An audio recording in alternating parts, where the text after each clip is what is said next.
Oi pessoinhas, sejam bem-vindos a mais um vídeo que eu com você comigo. Hoje estou num cenário diferente aqui para receber uma pessoa muito especial, um personagem icônico aí da nossa música sertaneja, que há muito tempo eu queria já encontrar, mas tudo tem a hora certa, né? Hoje eu quero agradecer aqui o Orion Group, que é onde eu tô chegando aqui hoje, conhecendo aqui, e eu acho que eu vou ficar por aqui, cara, nos próximos papos por aí. E eu tô recebendo hoje aqui esse ícone do sertanejo, do rodeio, das festas de peão, que vocês já viram aí várias vezes. Dispensa apresentações. Cuiabano Lima, obrigado pela honra de estar gravando aqui comigo hoje. Obrigado aí pelo convite, cara. Eu que agradeço aí e dizer que é muito importante para mim, para nós aí da música, né? O teu trabalho que você leva de importância na tua comunicação, no jeito de você mostrar, né, a vida do artista, os bastidores, levar para o público principalmente essa essência do que é o sertanejo, né, o valor da música, né, dos grandes eventos, de novos projetos, de construção de sonhos, né, através de que cada um tem do seu talento, do seu dom ali. E para mim é uma honra. Eu te encontrei agora esses dias no DVD do Fido Mijeca. Foi. E através do nosso amigo Cauê lá do Conceito. Quero mandar um abraço para ele. Nós estávamos no camarim do Fernando Sorocaba. Exatamente. Então, dizer que para mim, pô, é uma felicidade, porque você é uma pessoa extremamente ativa, extremamente respeitada, né? Uma figura realmente que tem uma postura de falar a verdade, de falar sério sobre assuntos que são pertinentes e relevantes. E esse conceito que, através que você criou dentro desse viés seu da alma sertaneja, né, propriamente dita, né, com todo o teor, com toda a liturgia dessa palavra, né, o que vem da alma transcende, né, o que vem do coração, e a alma é aquilo que a gente realmente tem de vivo, né? Porque o corpo e a matéria morrem, mas a alma sertaneja, a alma de cada ser humano, aquilo que realmente cada um tem, né, na sua áurea, né, de verdade, de construção, de legado, de pavimentar o caminho, deixar história, construir momentos, né, pertencer, né, a esse universo maravilhoso que Deus nos deu. Então a alma sertaneja tem tudo a ver com a minha vida, tem tudo a ver com a sua vida, tem tudo a ver com a vida dessa galera que curte música, que curte rodeio, que curte essa nossa cultura, né, caipira, né, no melhor teor da palavra. Então eu fico muito feliz em poder fazer parte desse contexto de uma pessoa que tem tanta credibilidade como você tem. Rapaz do céu, já pensou? O homem fala bonito demais. O homem tem um dom da palavra. Que coisa boa, cara. Eu acho que hoje eu vou aprender muito com você aqui, porque você já é um cara aí que você me falou 32 anos já de carreira. Isso. Nisso aí. Não, eu sou um nenenzinho ainda. Então a gente tem que respeitar. Mas você é inteligente, você é esperto. Ah, mas... É porque você tem alma, tem coração. É diferente, né, bebê? A alma é eterna, né? A gente, igual você falou, a gente um dia vai morrer, mas a alma sertaneja... Você imagina daqui 20 anos, né, cara? Imagina o que você fez por nós, assim, o que você fez pela história. Isso. Né? A gente escreve uma página, né? A gente não tem que ser a página, mas tiver lá pelo menos duas palavrinhas que a gente pontuou um dia na história de alguém, ou na história de crescimento e evolução da música e do sonho de alguém, já está fazendo parte do contexto que a vida é esse quebra-cabeça, né? A gente é apenas uma pedra que pode somar ali para fechar a conta e o quebra-cabeça ficar mais bem armado, mais bem construído. Então nós temos que ter essa pontuação e sempre elevando e enaltecendo os valores, né? Que é a arte, o valor humano, o valor das coisas, o valor das coisas que eu digo não materiais, mas das coisas no contexto de crescimento, né, do desafio que cada um tem de ser melhor na vida e de realizar o sonho de levar sua arte e transcender e perpetuar essa história aí. É isso aí. Cara, você é um personagem muito visionário, né? Porque a gente está acostumado a conhecer alguns locutores assim de rodeio. Mas você foi além disso, né? Você não ficou... É como assim, você não trabalha só no rodeio. Você abrangiu isso aí. Isso foi uma estratégia já pensada antes? Foi uma coisa que você foi vendo? Cara, eu preciso ir por aqui se eu quiser permanecer mais, se eu quiser ficar gravado mais no coração das pessoas que frequentam esses ambientes. Foi uma coisa assim pensada... Uma noção que fala assim, né, cara? Tem aquele clichêzão, né? Nunca foi sorte, sempre foi Deus, porque eu venho de uma origem que eu sempre gostei muito de conversar e ser comunicador, assim, mas nunca pensei em me tornar um uma pessoa que ia ter tanto espaço para ter que ligar tantas pontas, né? Então, como um bom contador de histórias, como eu tinha uma certa dificuldade no começo, eu comecei com 16 anos, eu vou fazer 49, eu tenho 48 anos, e eu não tinha aquela capacidade de persuasão, de poder de convencimento, de improviso. Então era mais o clichêzão do rodeio, era verso de rodeio, narrar montaria, era restrito ao rodeio.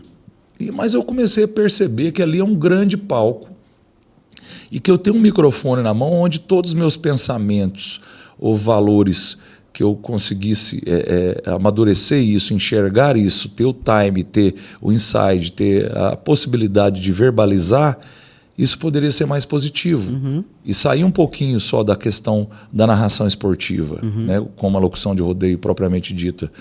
E aí, lá em Barretos, né, eu não tinha tanta oportunidade na arena assim, tinha um diretor lá, o Cássio Leite, que já faleceu, que era o diretor cultural que fazia os shows, me colocou no palco, que tinha as trocas, começou Barretos a ter essa tendência, depois veio os festivais, 2, 3 bandas na noite. Então eu entrava, ele falou, Cuiabano, eu preciso de você, entra lá no intervalo e tampa o buraco aí, cara. Distrai a galera até fazer troca de palco. E a troca de palco perfeita é até 20 minutos, mas troca de palco pode durar até 1 hora. Sim. E eu tampava esse buraco com música. Eu peguei tudo que eu não podia fazer na arena, que às vezes eu não tinha oportunidade na arena, peguei meu DJ e comecei a criar um estilo que eu fui começar a entender que estava agradando, de levantar a galera, valorizar, motivar, valorizar a arte, o artista, preparar o público, criar expectativa para o artista que vai chegar, emocionar. Vender, e segurar a energia, né? Segurar a energia, troca, né? não deixar a energia baixar, deixar a galera sempre no up, assim. Né, de animação e verso, é a coisa do interior, e valorizar a nossa cultura, o artista, o sonho dele, a parte comercial, as grandes empresas, né, contar um pouco das grandes empresas ali de uma forma que não fique tão taxado, né, jabazeira, marketing somente empresarial, de vender marca, enfim, para não ficar chato para o público também.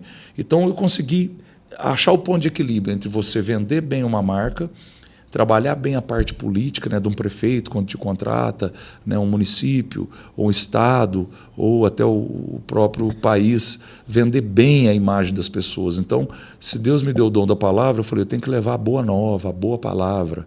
E a boa palavra você se leva dando valores, porque não faz sentido a pessoa falar dela. Sempre você é importante nesse contexto de rodeio show, a valorização do peão, do competidor, do tropeiro, né, do esporte rodeio, a história do rodeio, né, o que esse cara conseguiu de título. Então é sempre valorizando o outro. O meu trabalho sempre é valorizar o outro e levar tudo que o outro tem de melhor e verbalizar. Porque ele mesmo falar dele não tem sentido nenhum. Aí eu aprendi com o Marcelo Serrado, quando eu morava no Rio, uma frase que fala assim, eu falo muito das coisas, pouco dos outros e nada de você. Então eu comecei a perceber que as pessoas estavam me contratando para eu falar delas. E é assim mesmo. As pessoas me contratam para eu falar delas. E isso é muito nobre, porque eu vou conseguir extrair do que o mercado acha, ou pensa, ou consome, e também do que essa pessoa tem como ser humano, o de melhor, porque eu consigo humanizar. Eu não estou falando do político, ou falando do cantor ou do artista. Eu estou humanizando essa pessoa para justificar hoje o que ele tanto representa. Então é uma linha de raciocínio muito tênue e muito pragmática e direcionada a realmente você dar o seu melhor para o outro e conseguir mostrar através da palavra o que o outro tem de melhor para o público e também mostrar para o público o que ele tem de melhor. Porque tem uma entrega para o público também, motivacional, ou seja, de cada um. O público acaba virando o centro da atenção. E acaba sendo homenageado também. Muito então, bom. você valoriza o município, a cidade, as pessoas, os fãs, a luta, a conquista, a superação, né, a arte, o dom, a cultura, enfim, a administração, a parte comercial. Então, é você colocar isso num trono. E esse dom Deus trouxe para nós, graças a Deus. Amém.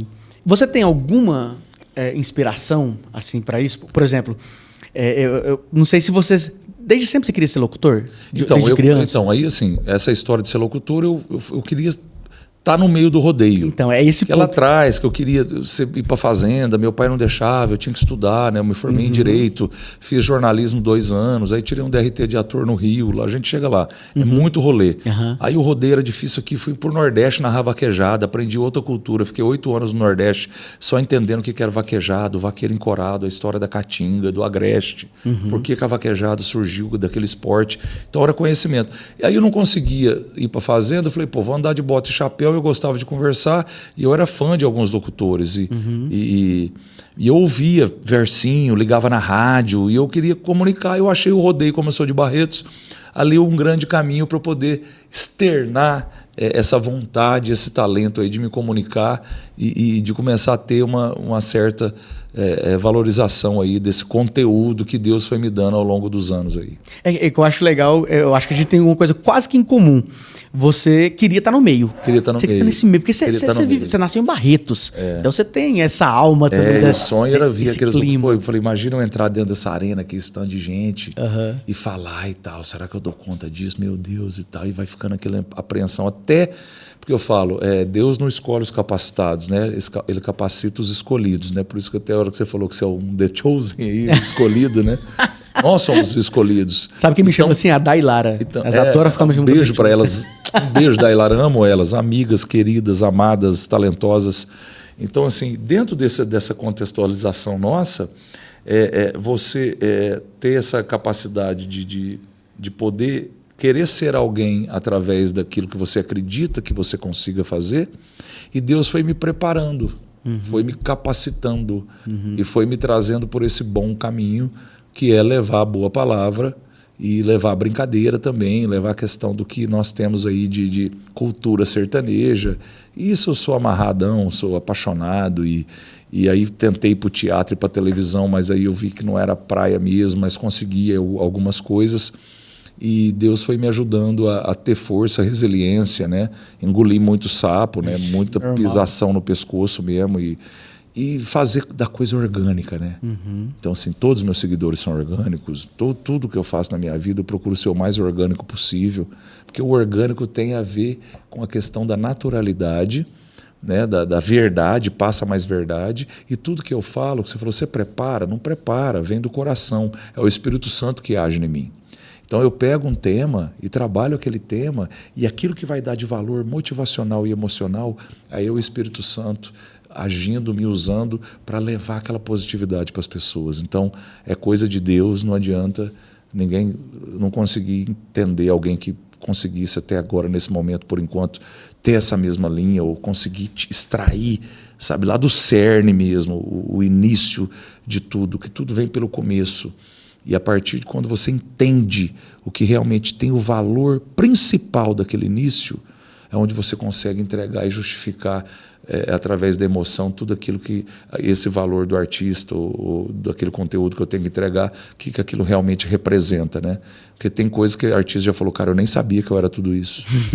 Né? Que eu, assim, mas que aí você passa isso pra gente mesmo. É quase uma leitura de mão. Como é que você conseguiu tirar o meu sentimento e transformar isso em palavra? Pegar de outro o sentimento dele e trazer isso para cá e fazer essa conexão, essa ponte.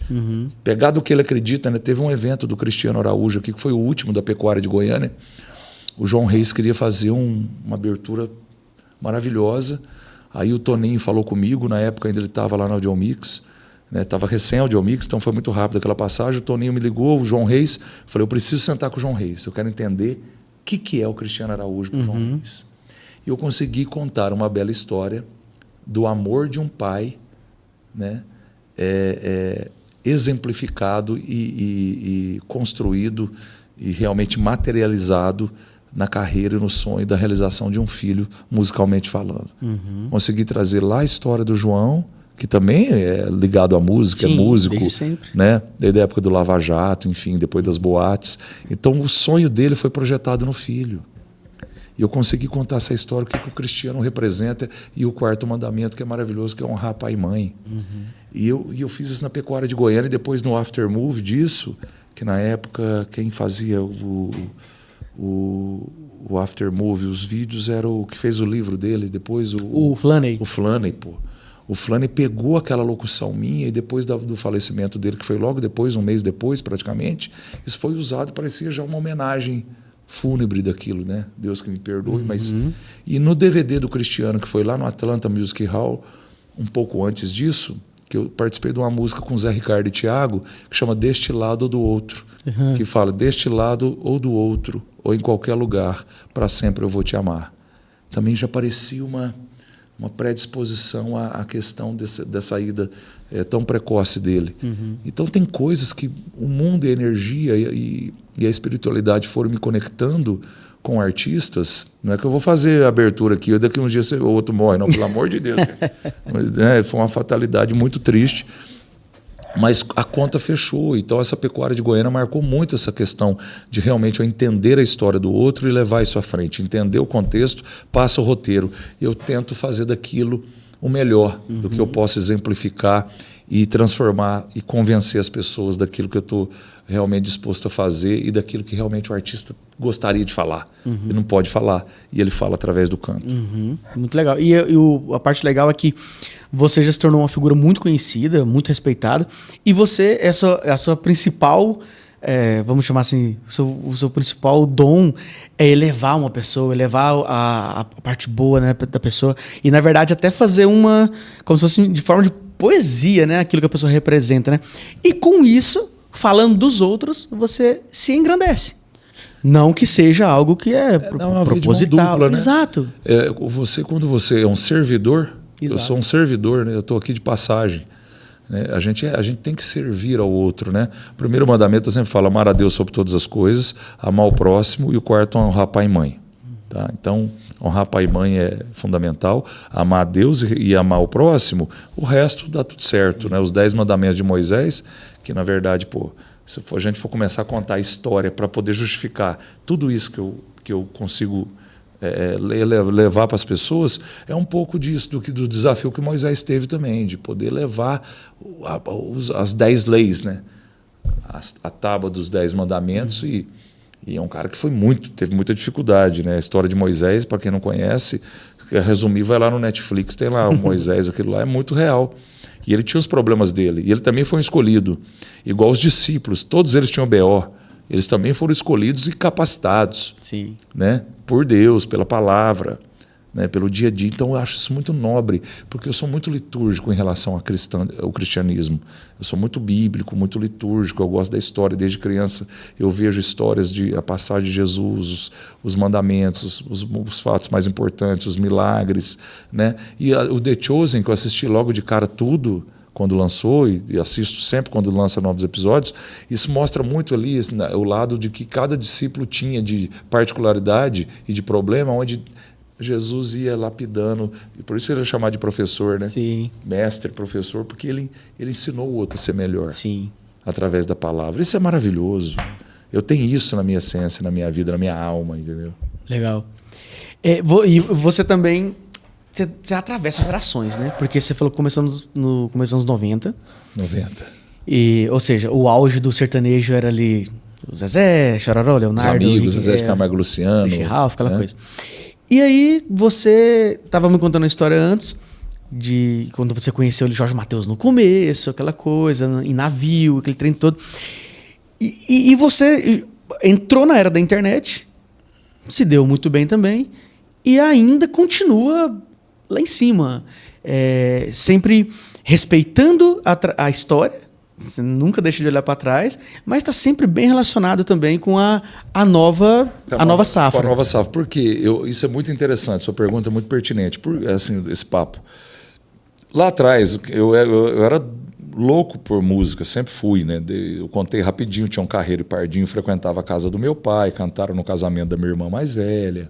E o primeiro vinil que eu ganhei foi o Rancho do Vale, tinha um Carreiro e Pardinho. Em 1982, salvo engano, eu tinha 6 anos. É lá no Rancho do Vale, bem distante da cidade, que mora a felicidade. Tinha 9,9, a vaca foi pro brejo, enfim. E aí, um disco fraquinho. E aí eu era ligado à pecuária, ligado àquela coisa, fazenda, isso mexia muito comigo, né? Meu pai começou a vida dele como carreiro, né? Tocando boi de carro, né? E com o avô.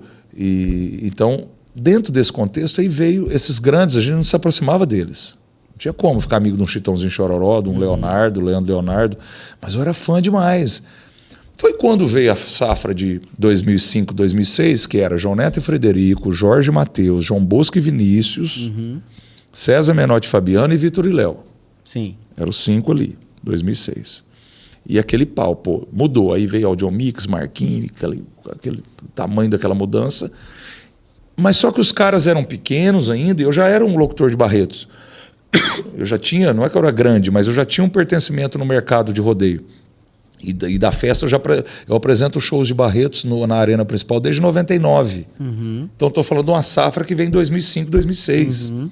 Aí veio Caldas Country, construímos esse projeto junto com o Marquinho Fernando Clemente GBM, veio os navios, Burro Preto, Pecuária de Goiânia, lançamentos da Festa do Peão de Boiadeiro de Barretos. Enfim, comecei a fazer os festivais, aí veio o Vila Mix, veio o Festeja e veio o Boteco do Gustavo Lima e o Histórias, que são grandes festivais que eu apresento até hoje. Então, dentro dessa contextualização da história, e quando veio os jovens, uma coisa que o Rodolfo falou, que eu conheço eles desde o começo também. Né? Eu já dei CD deles na rua. Matheus e Cauã, ajudei a pôr no mercado, junto na época lá com o PC e na época lá quando eles entraram no Caldas, fizeram a música do Caldas, né? Estouraram e tal. Aí foram para o Audio Mix, né? Foi festa de 15 anos da carreira deles, né? Eu não fui, né? Mas eu me sinto, a gente é muito amigo, né? Humberto e Ronaldo. Então, eu sempre tratei eles como muito grandes já no mercado. Para mim, eles não era quem estava começando, para mim já era grande. Então, o Marquinho punha eu lá para apresentar o Jorge Mateus no Encontro de Gigantes, que vinha Edson e Hudson, que já era medalhão. Sim. Aí vinha César Menotti e Fabiano começando, estourado. E punha o João Bosco e Vinícius, que era o líder, né? Foi o cabeça dessa onda dos universitários. E punha o Jorge ali para abrir os shows. E aí eu comecei a fazer um monte de show só do Jorge Mateus. E eu apresentava esse Encontro de Gigantes. Eu estou te falando de 2007, 2008, 2009... já o Caldas Country ali começando. E virou uma tendência, porque tudo que eu fui construindo com esses caras foi a virada de chave da minha vida. Que aí o ciclo, a roda girou, e hoje eu também tenho um respeito dos antigos que eu sempre quis conhecer. Eu me aproximei dos mais medalhões, né, vamos dizer assim. E a gente se tornou um ponto de referência em contar a história do antigo e sempre valorizar o novo também como grande, sem deixar o valor dele, a cultura e a mudança da música, o pertencimento da música ser menor do que aquilo que já existia, porque o nosso padrão de voz e de composição e de musicalidade era outra na época de 90. Sim. Depois com o Jorge Mateus, que mudou totalmente, um timbre de voz totalmente diferente, que até então muitos duvidavam que isso se tornaria comercial, né? O próprio Pinóquio, né? Tem uma história que o Marquinhos pegou o CD, mostrou para o Pinóquio, falou, isso não vai. O Marquinhos me deu um CD do Jorge Mateus, eu levei para o Cássio Leite em Barretos, falou, rapaz, mas como é que faz? E virou assim, no fim todo mundo padronizou no Jorge Mateus. Loucura. Os outros que vieram tinham uma voz muito parecida com a do Jorge, o timbre. E hoje é muito agradável, e muito comercial e maravilhosamente aceito. Né? E a carreira que o Jorge Mateus construiu, ninguém precisa falar. Então são meus irmãos da vida, né? Mateus e Cauã, meus irmãos da vida. Você vê, hoje eu tenho uma amizade muito próxima com o Rio Negro. O Rio Negro é muito musical e muito criterioso, com qualidade musical e tal. Timbre, qualidade, equalização, masterização, enfim, tirar o melhor ali da voz dele, do instrumento e arranjo, e, enfim. Aí conheci todos, aí foi, desde dos meninos me fugiu os produtores que fizeram até músicas para mim aqui, o Jenner Mello, o Bigair de Jaime, tanta gente me ajudou aqui. E aí eu comecei a ter alguns caras que falaram, vou gravar uma música. Aí pegou, você lembra dos irmãos Damasceno ali de Tumbiara? Daniel e Diego. Né? Aí o Danielzinho faleceu, infelizmente, mas o Diego falou, vamos fazer uma música, chama Põe no 12. Vou pôr no 12 essa paixão, vou conquistar o seu coração, não vou deixar de te amar, mesmo se não procurar, não tenho medo, aprendi a lição, vou pôr no 12 essa paixão. Eles escreveram essa música, eu gravei, aí virou minha marca, Põe no 12, hoje tem uma empresa que chama Põe no 12 Produções e tal, e põe no 12, vamos pra cima. Por que põe no 12? Aí perguntaram, mas por que 12? Falei, meu irmão, é o seguinte, tudo é litúrgico. Jesus Cristo teve 12 apóstolos, o ano tem 12 meses. O que divide a meia-noite do meio-dia são 12 horas. O maior calibre de 2 canos é tiro de 12. Né? E aí vem um monte de outras, né? O meu filho nasceu dia 12. Oh, aí já começa a ficar mais sério. Cuiabano Lima tem 12 letras. Então, né? E, enfim, e começou essa história do Põe no 12, que é você ser intenso, você dá o máximo, você é mais do que 10, é 12. E pegamos toda a liturgia da história e a coisa andou. Eu imaginava que era por outra coisa. Eu imaginava que tivesse alguma coisa a ver com aparelhagem antiga de som. Também. A vitrola era no 12, né? Isso eu já 1.200 rotações, o trator, né? Enfim, tem algumas... Mas a expressão já existia? Ou... Eu estava na fase... Nós tínhamos uma propriedade aqui em Porangatu, no norte de Goiás, e eu levava um rapaz lá para me ajudar, e ele falava, não, Cuiabano, põe no 12, um monte de gado no corral, a gente tem que vacinar aquilo. Não, põe no 12, põe no 12. Eu falei, por que põe no 12? Não, cara, vamos embora, acelera, velho. Põe marcha, né? Tipo, é isso, vamos pôr no 12, vamos chegar com tudo, vamos quebrar tudo, vamos chegar para fazer acontecer. É você dar o máximo, é o 12. E aí tem um monte de coisa que justifica. E aí pegou, põe no 12, enfim, põe no 12, Cuiabano Lima, põe no 12. Isso ficou hoje a galera fala isso aí assim, a rodo. E aí foi gravado um monte de coisa depois falando põe no 12 e tal. Né? Então eu dentro desse contexto, então essa valorização do novo, e a gente eu percebi isso no DVD do Leonardo de 30 anos. Agora ele gravou de 40. Que foi aqui no Atlanta Music Hall que eu estava. O Gustavo participou, Zé Ricardo e Thiago, acho que Cristiano Araújo na época. Esse DVD do Leonardo foi uma virada de chave, porque no começo os novos universitários eram criticados pelos medalhões. Sim. Né? Essa musiquinha aí não tem letra, não tem isso, não tem aquilo. Mas é que o papo mudou. Sim. Né? A gente falava do quê? De Dodge Ram, de Lancha, de Camaro, de Fiorino com o Gabriel Gava, enfim, veio aquele monte de situação que aí estranhou a galera, mas é o que trouxe a juventude para o universitário e eletizou a música sertaneja. A música sertaneja sempre foi ouvida, ela nunca era ouvida à luz do dia, ela sempre foi ouvida na madrugada, enfim, em rádio AM. E aí quando o FM, a música sertaneja entrou no FM em 82, com Fio de Cabelo, de Chitãozinho e Chororó, Chitãozinho e Chororó abriu essa porteira no FM, e aí, mas assim, era coisa de gente mais velha ouvir música sertaneja, né? Leonardo Zé Rico, Teodoro Sampaio, Tonico Tinoco, Cacique Pajé, Cascatinhana, as Mineirinhas, as Marcianas, Irmãs Galvão, enfim. Mudou um pouco nos anos 90, né? Já deu uma... A mídia já... E aí dentro disso as mulheres não tinham espaço, né? Sula Miranda, e veio Roberta Miranda. Eu fiz um projeto para Roberta também lá no Imperator, no Meier, no Rio de Janeiro. Roberta Paixão Miranda, rainha do rodeio. Eu tinha 19 anos, eu fui abrir uma casa no Rio de Janeiro, ela com uma música estourada na novela Rei do Gado. Né? Então, assim, é muita coisa de que eu participei, que eu vi de perto, assim. E isso foi me dando combustível, foi me alimentando de conhecimento, de experiência, de oportunidade e de valorização. E aí, na virada de chave do Leonardo com 30 anos, por que eu estou falando? Eu vi que o Leonardo chamou todas essas participações. Então, o que a galera entendeu?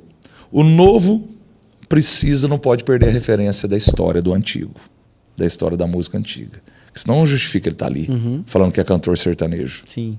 Né? E o velho percebeu que tinha que unir com a linguagem do novo, que ia dar reciclada, novos compositores. Quantos compositores hoje nós temos aí? Todo mundo trabalhando, tem escritórios só para isso, galera fazendo música o tempo todo. Né? O Gabriel Vitor fez uma música, gravei com Marília Mendonça, sou o único locutor de rodeio que tive a oportunidade de gravar com a Marília Mendonça, uma música do Gabriel Vitor e do Juliano Tchula, né? Que ela queria gravar uma música comigo, então assim, sou grato a Marília por isso. Que é a única que falou, o Cuiabano ele tem um timbre para cantar mais grave, né? E deu certo. Então, assim, participei de um monte de projeto, Conrado Alexandro, o DJ Kevin com uma galera. Mas a sua música mais famosa é a das Biscate. A Biscate, aí eu gravei sozinho, né? Que foi um sucesso, né? Eu não esperava. Você poderia dar um tostão da sua voz nessa música para a audiência? É assim, né? Elas ficam me ligando, me chamando para sair, depois que eu troquei meu Fusca num Jeep da Cherokee.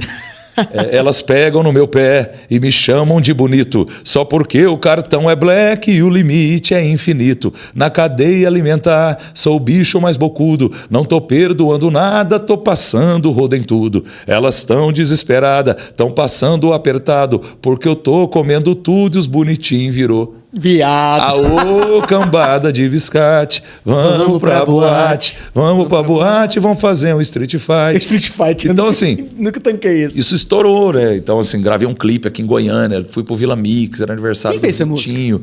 Essa música é de um ex-DJ meu, o Camarguinho. Eu pus a parte do cartão, mas eu falei, fica 100% aí com a composição e produz ela pra mim. Produzimos no fundo da casa dele, no quartinho, cara. Nada a ver. Cara, isso tocou muito. E a música, buf, aí editei na Som Livre, virou uma música icônica. Aí eu lancei Quem Pagou Fui Eu, que é a letra do Jairo Góes, essa bunda não é sua, essa bunda não é sua, mesmo. Esse peito não é seu, isso tudo foi feito com o dinheiro meu. Se você quer ir embora, deixa a bunda, deixa o peito, porque quem pagou fui eu. Então assim, aí fizemos um clipe, lançou no Festa Sertaneja da Som Livre, DVD, então, e aí eu comecei a fazer as coletâneas no Brasil. Os artistas me ajudavam financeiramente. Eu fazia 100 mil CDs para dar na Festa de Barretos, 80 mil para dar no Caldas Caldas. Nós demos 5 milhões de CDs no Brasil em 10 anos. E aí eles pagavam, né, me ajudavam, fazia tudo em CD. Tudo mesmo. Ainda pagava do meu bolso, porque o problema não é fazer, é distribuir. E van, e operação, e meninas para poder dar na porta. Então ninguém saía de Barreto sem um CDzinho Cuiabano Lima no Barretão, assim. E tinha as músicas todas estouradas dos caras dessa época, né? E todos eles me ajudaram muito nesse projeto, onde a coisa com a música andou, eu me aproximei muito dos escritórios, eu virei um divulgador. Que hoje está aí a internet, os blogs, as páginas fazendo, eu fazia isso com CD. E continuo fazendo. Agora, em breve, deve lançar agora uma coletânea minha, uma playlist na ONU RPM aí. Então, eu estou muito feliz de poder ter contribuído nesse boom, porque eu não tinha dinheiro para fazer tanto CD. Um CD, para fazer na época, eu acho que era 65, 70, 80 centavos um CD. Mas você pega para fazer 100 mil, 80 mil, 70 mil reais. Naquela época, 2013, 2014, 2015, é muita grana. 10, 12, 13 anos atrás. Então isso ajudou muito a me aproximar da música, mais dos artistas e começar a ser convidado para mais coisas, né? E fora a apresentação, a entrega de palco e de arena. E aí foi acontecendo tudo, os locutores de rodeio, alguns colegas e o próprio rodeio me criticavam um pouco, que eu era muito, o Cuiabano só fica pro lado da música, nem é locutor de rodeio, fica só apresentando o show para tirar o set time. Sim. Entendeu? Para fritar, porque o mercado infelizmente tem isso. Hoje todo mundo, locutor, influenciador, todo mundo quer virar apresentador. Tá tudo certo, não tem problema nenhum. Só respeitar a história. Lógico. E tem que respeitar, né? Porque você tá aí há mais tempo do que eu. Se eu for apresentar, eu tenho que caminhar nos passos ali. Eu penso assim, eu tô prestes aí, isso é até um spoiler, eu tô procurando uma empresa séria para eu dar curso de como falar em público, de como poder de persuasão, poder de convencimento, né, de como você impactar, de como você emocionar, onde é que você usa o tom, aonde você vai, como começar uma palestra motivacional. Mas você acha que isso é ensinável? Mas eu posso dar um bom caminho. Não, concordo. Porque eu também não acho justo Deus ter me dado um dom tão maravilhoso e isso ficar só para mim. Eu acho que eu tenho que passar essa experiência, essa expertise que eu acredito que eu tenha para novas gerações, né, que pensam, que gostam de comunicar e gostariam de ser comunicador. Pelo menos os pilares disso, né? Então eu tenho muita vontade de ter um tutorial sobre isso aí. Eu acho que tem que haver uma predisposição, né? Por exemplo, eu me considero um comunicador também. Eu adoraria ter umas dicas, né? Lógico, porque você já é um cara profissional, nisso há muitos anos e tal. Mas eu não sei se isso é para todo mundo. Mas você me fala melhor. Não, para quem gosta de comunicação, eu acredito que sim. Para quem gosta de comunicar, querendo ou não, uma vez eu já fui tema de monografia sobre dicção. Porque dicção para mim é uma coisa muito séria. Tanto a linguagem, a língua portuguesa em si, porque a conta não fecha um profissional querer ser um profissional de comunicação e não ter um português pelo menos razoável, né? De pronúncia, dicção. Aí é trabalho com fono, né? Um trabalho mais técnico, para ter clareza na fala, né? Porque tem um clichê do locutor de rodeio que é cantado, né? Abriu a porteira, vem o ginete, vem trabalhando, vem levando a cidade e tal, meio cantadão. Eu sempre fui muito mais falado. E eu subo o tom, mudo o tom, então aprendi a fazer do meu jeito e teve uma boa aceitação. E eu gosto de falar o mais possível que eu puder corretamente, a não ser que eu tenha ali, como eu tenho a liberdade tanto de expressão como também a licenciatura da arte, a licença de poder, às vezes, falar, pô, dentro de um contexto de uma linguagem caipira, nós fomos, senta aqui, vamos subir para cima, descer para baixo. Né? Tem a situação, né? Tem a situação que você pode errar. Sim. Nós é caipira, mas nós é joia. Tem gente que era contra, mas hoje o Brasil inteiro apoia. Né? Usar o nós vai, nós vem, diferente. E em alguns momentos, dentro de um contexto, você pode fazer. Agora não dá. Eu faço muito cerimonial de abertura de rodeio. Né? Então você está chamando uma autoridade. Então, desde o pronome de tratamento, você tem que chamar a autoridade, até como você vai verbalizar aquele convite, né? E exemplificar o trabalho de pessoas ali que são autoridades dentro de uma arena ou dentro de um evento. Aí você tem que mudar o tom e ser mais calibrado na língua portuguesa para fazer bonito e de uma forma tentar entregar com excelência esse vocabulário. Né? Eu vou pegar um trechinho aqui agora desse papo nosso, que o meu canal ele é focado em música, totalmente música, né? Da história da música, é bem musical. E aí, só para ver se você consegue jogar sua opinião mais pessoal possível. Você que é um cara que me cita aí que Tião Carreiro é o que você mais gostava desde criança. É a influência, né? Foi a sua influência primeira, né? Aí você passou por todas essas gerações ali. Todas as gerações, essa aqui é a parte pessoal, todas as gerações musicais te agradou? Tipo, até as mais atuais e tal. Ou tem coisa que, mesmo que você não queira falar, você fala, não é tudo que eu gosto. Não tem como ser tudo. Como eu também nunca a gente vai agradar todo mundo, né? Mas a minha opinião é isso. Eu tenho convicção que a maioria dos artistas sabe que não é todo mundo que é hegemonia. No sertanejo, 95% sempre tudo me agradou. Porque o cara tem uma identidade, ele tem um perfil lá atrás, ele tem, é o meu trade, é o mundo onde eu vivo, é o meu métier, meu ambiente, onde eu fui criado, onde não importa se ele veio com uma modinha que eles falam, o cara tem um modão antigo. É sertanejo. Eu tenho algumas restrições, às vezes, com estilos que eu não gosto. Né? Você vai para outros estilos musicais que não me agrada tanto, porque eu fui criado, enraizado. Eu gosto de música instrumental, eu gosto de música gospel, eu gosto de música cristã. Né? Agora tem alguns estilos que não me agrada, funk, algum tipo de situação assim, às vezes um pagode, um samba, assim, eu curto. Né? Não estou dizendo que é ruim, eu curto, mas não me agrada. Eu não tem uma galera hoje fazendo muito misturando trap. O que você acha? Não, cara, nem sei o que é isso. Trap, o que eu sei é isso aqui, trap. Vamos trap. Não sei o que é trap, velho. É um rap moderno, digamos assim. Não, cara, eu escuto a batida e tal, beleza. Eu, por exemplo, o Jirai veio com o estilo electrofunk, eu gosto. Mas o cara tá lá representando de alguma forma nossa, e ele remixa muito sertanejo e dá a batida do eletrofunk, eu gostei. Sabe o que eu te perguntei? Entendeu? Porque assim, como você já tem uma estrada aí e tal, eu tenho 33 anos, acabei de fazer. Eu já observei uma coisa. Eu tenho minhas memórias do final dos anos 90, vi nascer todo o movimento universitário e estamos aí até hoje. Eu já percebi que sempre que surge uma nova geração, o mais velho dá um jeito de criticar. E isso aconteceu com todo mundo. Desde que saiu o Chororó foi criticado, o Zé Rico foi criticado, o Zezé e a galera. O Zé Rico é um ícone, né? Aí por isso que eu te perguntei pra ver como que era essa visão sua. Você vendo tudo isso mudar, mas trabalhando no meio, como que você faz pra separar a opinião? Eu, na verdade, assim, por exemplo, o Amado Batista, que eu muito meu amigo, gosto demais do Amado. O Amado, numa conversa que eu tive com ele, ele falou, cara, ninguém canta sertanejo, isso não é música sertaneja. Eu reagi a um vídeo dele esses dias, hein? Isso é música romântica. O Gustavo Lima canta música romântica, o Zezé canta música romântica. Eu sou um locutor que canto música romântica, não é sertanejo. Você concorda com o Amado? Sertanejo em parte, sim, porque o sertanejo em si depende se ele está levando muito no pragmático da palavra. Esse é o ponto. Aí não, mas assim... O sertanejo é aquele que tem a origem da criação. Não precisa, só que a musicalidade dele pode remeter um sertanejo romântico. É que o papo da composição mudou. Porque ele foi muito pragmático quando ele deu essa declaração já de público e falou isso comigo há muito tempo atrás. O romântico é uma situação. Então, um sertanejo romântico, um sertanejo moderno romântico, é um romantismo sertanejo. Mas tirar o sertanejo da origem do cara, do artista e da própria música, é claro, a gente falava sobre pôr do sol, sobre fogão de lenha, sobre estrivo, sobre cavalo, sobre boiada, sobre estradão, o papo era outro. Hoje se fala de outras coisas, de amor e tal, não sei o quê. Música romântica, mas qual que... Tem sanfona? Tem. Tem violão? Tem. Tem viola? Tem. Tem dueto? Tem. Tem dueto? Tem. Sabe o que eu penso? Tem poesia? Tem. Exato. Eu não sei se você concorda comigo.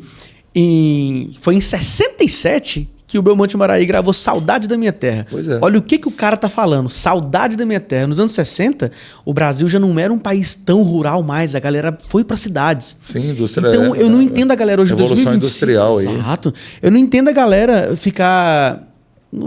com a força de expressão, choramingando, falando assim, sertanejo é o que fala de fazenda. Gente, a maioria tá na cidade hoje. E a arte, ela representa a vida. Não, e a galera cult, é muito mais bonita a galera cult, né? Que são os formadores de opinião, vão falar, né? Do Rio de Janeiro, alguns de São Paulo, né? O Rio de Janeiro, o litoral, sempre foi meio de frente pro mar e de costas pro Brasil. Isso é um ditado antigo. Sim. E o interior do Brasil é muito forte. Então eu falo, não, eu não gosto desse sertanejo. Eu gosto da música caipira, antiga. Aí você vai lá no Almir Sater, você vai lá no Renato Teixeira, você vai lá no próprio Guito aí, que fez o Tibério no Pantanal, tem esse estilo também. Você vai ali já um Sérgio Reis, né? É um outro caminho. Você vê que já não é tão música caipira e não é música atual e tem uma contextualização ali. É um sertanejo de MPB. É. Eles gostam disso. Então é melhor falar que não gosta. Porque quem gosta de sertanejo, eu falo, você tem a nostalgia do sertanejo antigo, das músicas caipiras que todo mundo gosta. Aí eu vou falar de tudo. Aí vem André Andrade, vem... Nossa, cara, muita coisa. Tem muito cantor antigo. Quero indicar para você, não sei se está no ar, você assistiu o Amor Sertanejo Netflix, obviamente, né? Amor Sertanejo Que passa lá, por exemplo, lá tem a história que eu falo, tem o Michel Teló, e a gente conta essa virada da música, como é que era. Aí tem o Lázaro Santos, que é um ícone do rádio, Sim. da Terra FM, né? Mandar um abraço para ele, para toda a galera da Terra, para o Ernesto. Ele conta lá os nomes da Horizonte Horizontal, né? Como é o nome das duplas, né? Até que pegou o Milionários é Rico, mas tinha uns nomes Preferido e predileto. Preferido e predileto. Malboro e Hollywood. Malboro e Hollywood. Aí tinha outros também, como é que é? Patrulheiro e sei lá, guarda e patrulheiro. Tinha um atleta e treinador. Você entendeu?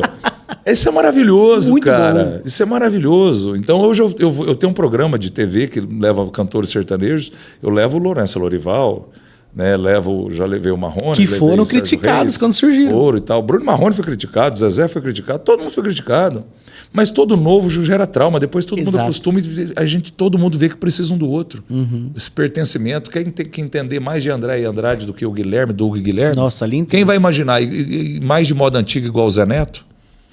Né? Entende então, mesmo. assim, do Zé Neto Cristiano. Então, cara, não dá para julgar a história de cada um. Tem que conhecer a história e tem que valorizar, porque o cara tá ali levantando a bandeira. Não é só dele, mas é da cultura, da arte e da música. Eu dou muito valor nisso. Então, voltando à tua pergunta, quase nada me incomodou no novo sertanejo, praticamente zero. E o antigo, não preciso nem falar o nível de admiração. E o que eu acho mais bonito hoje é o novo respeitar a história e quem veio primeiro, e o antigo querer buscar essa reciclagem com novos produtores. Você pega aí o Pepato, pega aí o Dudu Borges, essa galera toda que veio. O Reinaldinho Meirelles, que era o guitarrista do Gustavo, está produzindo muito lá em Ribeirão. Então você pega essa galera nova e os velhos, né, os medalhões estão usando essa galera. Né? Mato Grosso Matias... Pega o Duran lá, que está com o Zezé. O Matão gosta de falar. Fala, não, para nós, quanto mais esses novos aí estiver valorizando, aumentar o cachê deles, o nosso aumenta um pouquinho também. Puxa, porque na verdade quando veio o novo estourou, puxou o velho, porque também a gente cansa um pouco. Você falou que você trabalhou para todo mundo, você atravessou gerações, sim. Hoje eu tenho parceria com a Agroplay, com a Ana Castela. Olha aí. Né? A Ana Castela tem um rancho dentro do parque, a Agroplay usa meu rancho para virar o rancho Agroplay, que é do perto da arena ali. E quando você começou a trabalhar, a Ana Castela nem nascida nem era nascida. Enfim, muitos aí não eram. Eu conheço o Hugo, o Spartacus, do Hugo Guilherme, quando ele foi lá ser parceiro, quando o Hugo Pena saiu do Hugo Pena Gabriel, ele virou o Hugo Pena. Hugo e Gabriel. Virou Hugo e Gabriel lá. E aí ele veio com um projeto solo, depois Spartacus, solo não deu certo. Agora, aí um dia no Alabama, a gente aqui de madrugada com com a turma. Eu falei, cara, vocês têm que fazer essa história acontecer. Vocês cantam bem juntos, dá um dueto. Primeira vez que eu vi os dois cantando, forma dupla, a hora que eu vejo, lançaram no Pelo. Eu sugeri na época, falei, vocês cantam bem, era de madrugada no Alabama isso.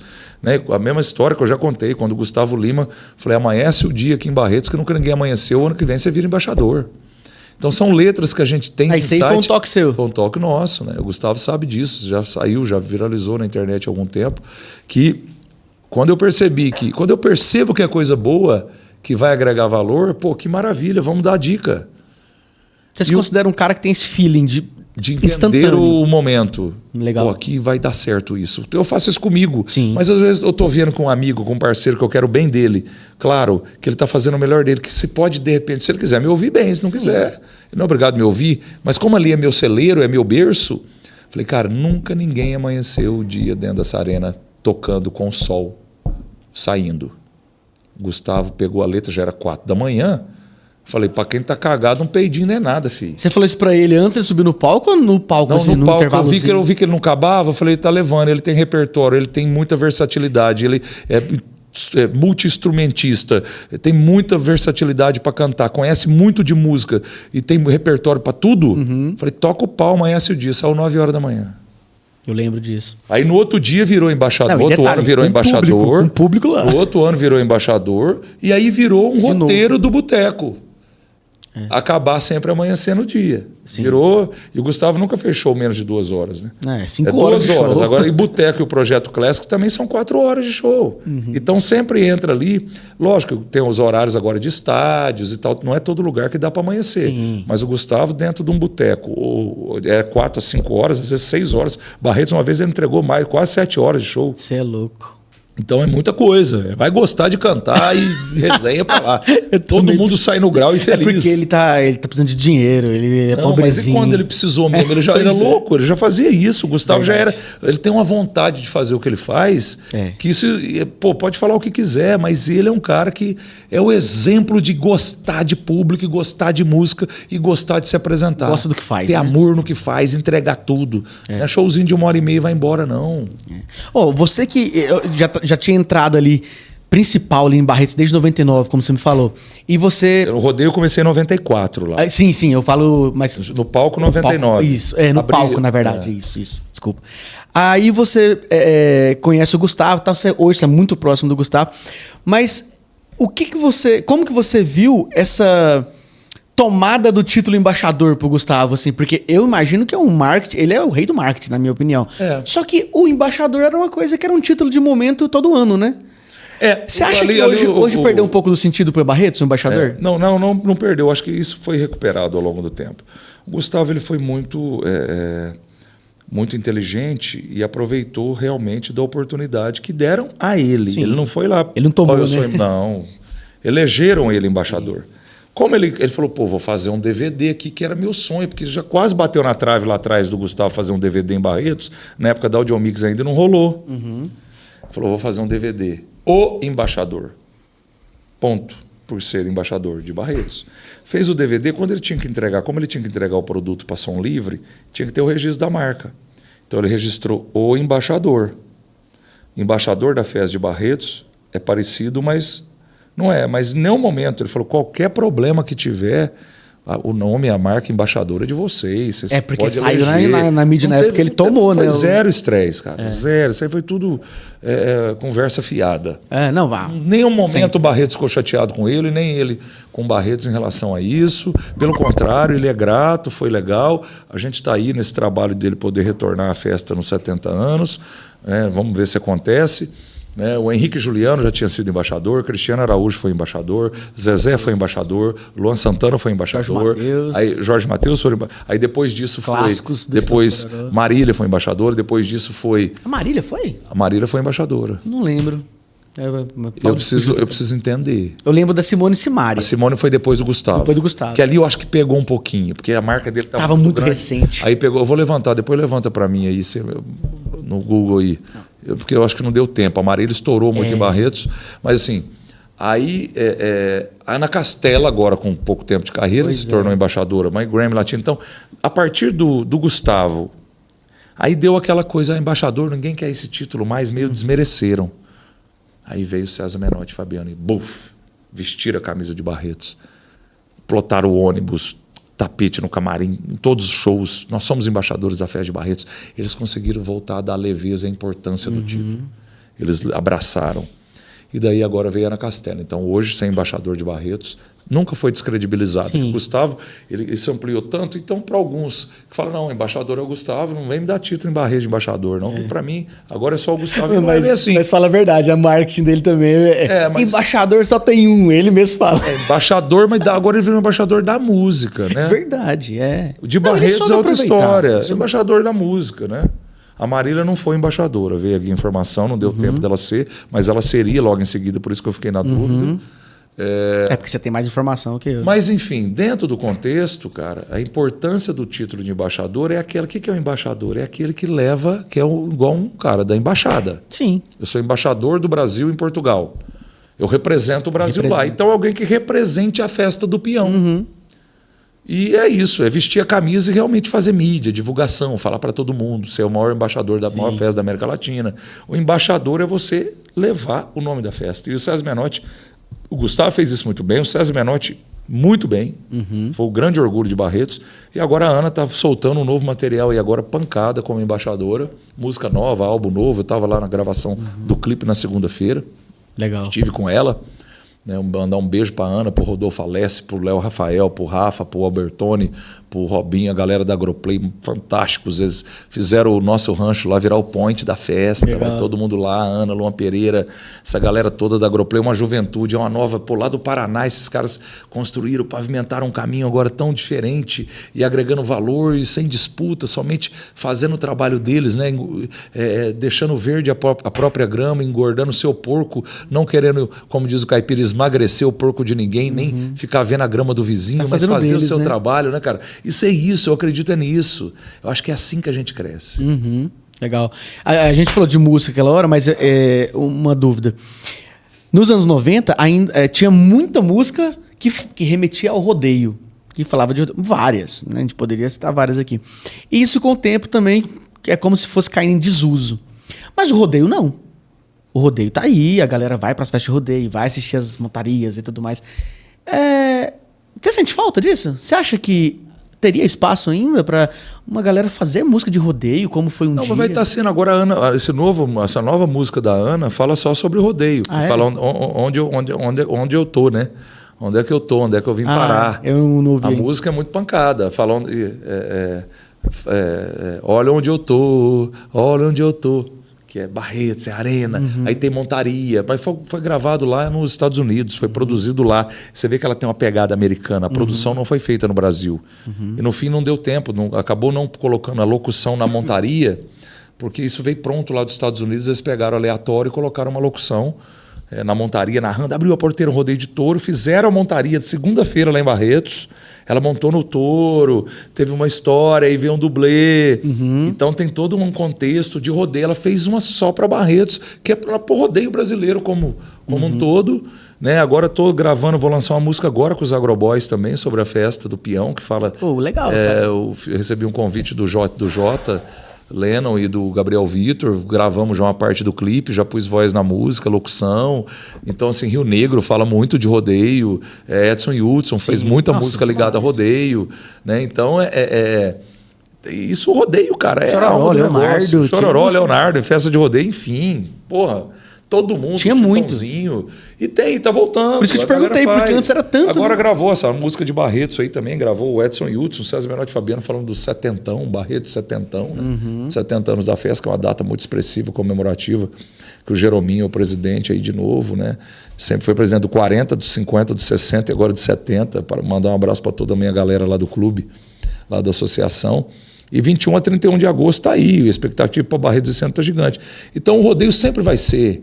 O que não dá certo para mim é você dizer ou falar que o rodeio não é importante em relação a show. Sempre teve uma disputa. É show, é rodeio. O povo do rodeio, né, às vezes criticava, não, mas o show leva o dinheiro da festa. Não, mas não existe. Porque o rodeio é o esporte, é a celebração do desafio homem e junto com o animal, nessa celebração ali da capacidade, da técnica, do domínio. Desafio mesmo. Né? E é um esporte. Sim. Que celebra, é o esporte do agronegócio. É o esporte que contempla com a música. Então é junto, não tem nada de separado, de divisão. Sempre o cantor precisou de uma festa de peão para ir cantar. 90% dos eventos que os cantores nacionais vão é festa de peão. Né? É festa de rodeio, é pecuária, enfim, é ligado ao agro. Sim. O sertanejo é ligado ao agro, e o rodeio está inserido no agro. E é o esporte da família. Né? Então, a desvalorização que acontece às vezes muito no rodeio, eu sou um pouco crítico em relação a isso, porque o rodeio é o grande berço. É inadmissível não ter um rodeio na pecuária de Goiânia, né? Parar o rodeio. A gente estava comentando isso mais cedo. Então, assim, eu espero, eu sou muito amigo do Gilberto, SGPA, respeito muito essa entidade, SGPA. Né? São grandes homens ali dentro, grandes pessoas, mas a pecuária de Goiânia virou só business, só grana e show. E perdeu um pouco a contextualização de explicar o que é a pecuária de Goiânia. É pecuária de Goiânia, meu amigo. Tem que ter uma pessoa lá para contar essa história e dar o valor. Perfeito. E voltar um rodeio, nem se seja uma apresentação ali. Tem que ter, como teve Cowboy do Asfalto no passado. Eu cheguei a fazer rodeio na pecuária de Goiânia aí, no começo dos anos 2000, 2023, 2024, 2025. Não, 2025, 2005, nós estamos agora. Né? 2015, 2016, 2017, tinha rodeio na pecuária. Então voltar essa pecuária. Não pode ser só show, só business. Tem que ter a essência, a raiz para não perder. Não pode ser só marca, só empresa. Eu sei que tem que ter, porque ajuda a pagar a conta. Também, né? Também, mas tem que ter o esporte. O esporte é o cerne do negócio, né? O laço, a galera que gosta do laço, né? As provas equestres, provas cronometradas. É o esporte da família, né? Que contempla depois a música e tudo dá certo, é perfeito. Aí fala, realmente... onde a conta fecha? É simples. É todo mundo separar um pedaço, falar, não, vamos fazer um rodeio, é querer. Mas um rodeio não dá retorno. Lógico que dá retorno. Por que não dá retorno? Todo mundo tem que se unir. Os artistas sertanejos têm que proteger e defender o rodeio e levantar essa bandeira. É a bandeira que tem que ser levantada, é o esporte rodeio, que tudo veio dali. Você acha que a pecuária de Goiânia virou só show? Eu respeito muito quem está hoje na gestão, o Julianinho, né, o Thales, os meninos, né, a própria Diverte. Virou musical, um festival de música, maravilhoso. Tem que ter, lógico. Claro. Mas é legal ter o rodeio. Se eles puderem, assim, eu peço, se puderem voltar ao rodeio aí, vai ser maravilhoso. Se puder também eu voltar na pecuária, né? Porque vai 2 anos que eu não venho na pecuária. Porque tem que contar essa história, cara, da importância de ser goiano. Eu sou cidadão goianiense. Estou recebendo o título agora. Eu sou cidadão goiano pela Lego, comendador do estado. Eu amo esse estado. Meu pai é daqui, eu conheço. Já fiz 62 municípios do interior de Goiás. Falar do agronegócio, o tanto que a pecuária representa na vida do goiano. Eu contei isso, o sonho do Cristiano Araújo era pisar naquele palco. Isso está nessa abertura que eu fiz lá na época do João Reis, que o Cristiano fez a última pecuária. É o valor daquele palco da SGPA. É o amor, não é negócio, meu. Não preocupa quanto que eu cobro, não. Leva o que tem vontade de entregar, que conhece a história e que vai valorizar o que o goiano tem de melhor. E falar desde o piqui da gueroba, do frango caipira, do quiabo, do alçafrão, do arroz com feijão, da chica doida, do araguaia, da pamonha, do que Goiânia é para o Brasil, né? Esse estado maravilhoso, essa capital maravilhosa.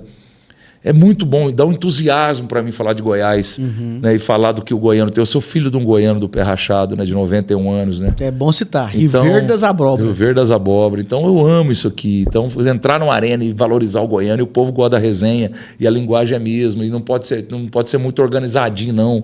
Tem que ser aquele bagunçado com gerência, e sai de lá e já vai para um pit dog, já vai para uma resenha. O cara é bom demais, cara manja dos goianês mesmo. Bom demais. Eu amo isso aqui. Então vamos tentar voltar ao rodeio. Apesar de eu ter a alma sertaneja, gostar de ouvir música desde criança e tal, de fato, né, vou fazer uma confissão aqui, talvez eu vou perder alguns seguidores. Eu nunca fui muito do rodeio, porque não por nada, mas porque eu nunca tive muitas oportunidades, né? Não fica preocupado em perder seguidor, não. Não, inclusive eu quero mandar um abraço aqui a todos que não gostam de mim, tá? E mandar um abraço e dizer que não precisa gostar mesmo, não. Né? Porque uma coisa é você conviver com a pessoa e conhecê-la, outra coisa é você ter o pré-conceito da pessoa sem conhecer a pessoa. Mas eu sempre falo, ó, você aí que é ligado à esquerda, ao socialismo, ao vamos comunismo, falar disso aí daqui a pouco. por favor, deixe de me seguir agora, por favor. Entendeu? Não me preocupe com esse tipo de cancelamento. Tá.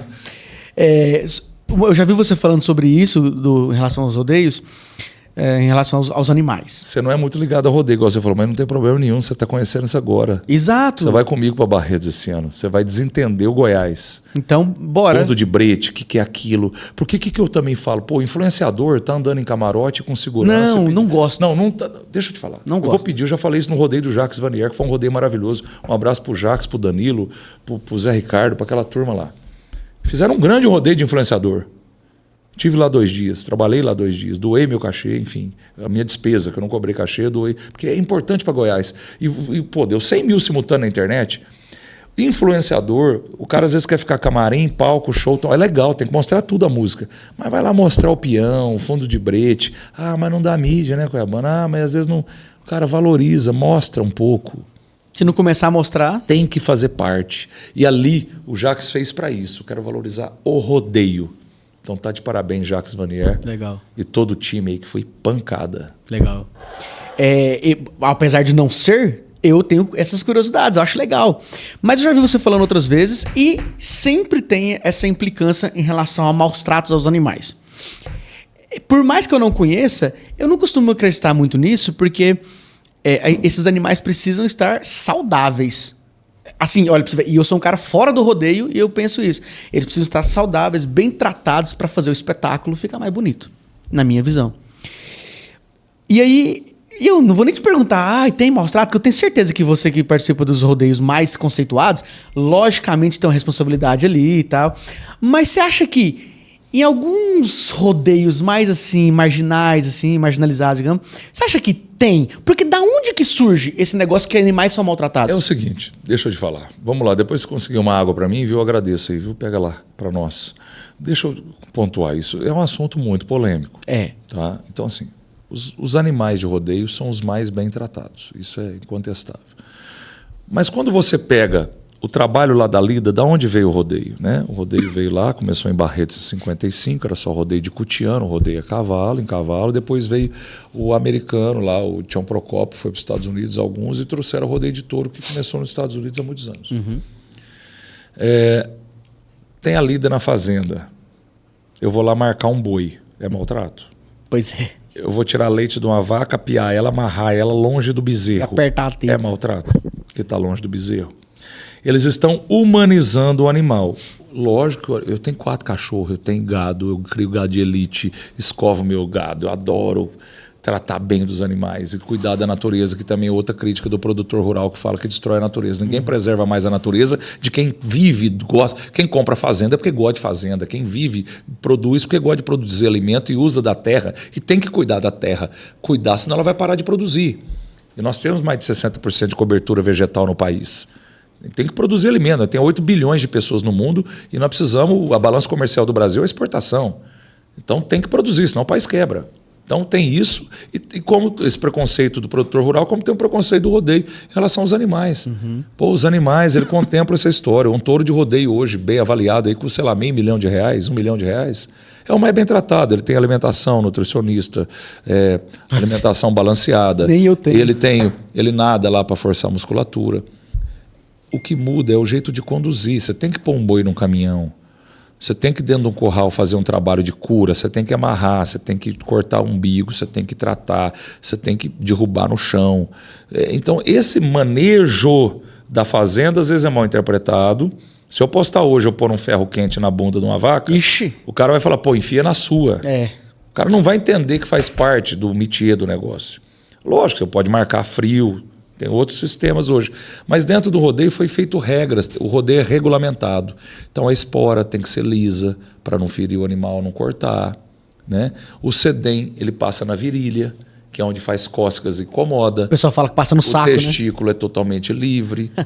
Ah, mas o boi não pediu para estar ali, amigão, então para de comer carne. Ele também não pediu para estar no abate. Me ajuda, vamos parar de hipocrisia. Então, é verdade. Tem aí essas nuances de coisas que, então, beleza, não quer um boi no rodeio. Então, e o cavalo de pismo? E o jockey? Pois é. Me fala. Ele é condicionado. Condicionado. E ele aposenta cedo, porque ele é exposto a um exercício, uma atividade física extrema, muito jovem, principalmente o cavalo de jockey. Correr muito, correr muito, correr muito. Ele aposenta cedo. Sim. Então, assim, se você expõe um animal a um esforço físico, não, o boi de rodeio trabalha, o touro de rodeio, o cavalo, 8 segundos por dia, e é só final de semana, e não é todo dia, tá lá no pasto, tranquilo. Eu nunca levei muito. É muito bem tratado, cara. São máquinas, são atletas de pulo. Total. De pulo. E de cada muitos animais, você tira um bom de pulo. Não é fácil você aferir e conquistar um bom touro de pulo, um bom cavalo de pulo, né? Então é tudo muito mais lenda e falácia e narrativa do que a realidade do rodeio. Quero parabenizar os tropeiros do Brasil, tanto os donos de boiada como os tropeiros de equinos, de cavalos, que realmente dão um show em relação a bons tratos aí nos rodeios e no Brasil. É que a galera às vezes via o cara para o caminhão dar aquele choquinho. Sim. Pô, o touro andar, o touro não vai conversar, meu filho, vem cá, vamos ali. Como é que faz? Vamos ali, senta aqui agora. Não é, às vezes você tem que condicionar. Tanto é que hoje, dentro da própria arena, você tem que tirar o animal da arena sem esforço, sem poder ter que usar nenhum artifício. A não ser um laço rodando, tem a figura do laçador, que às vezes precisa laçar e tirar. A gente solta um boi madrinha para madrinhar com o outro, para poder os dois juntos saírem onde tem que sair no retorno.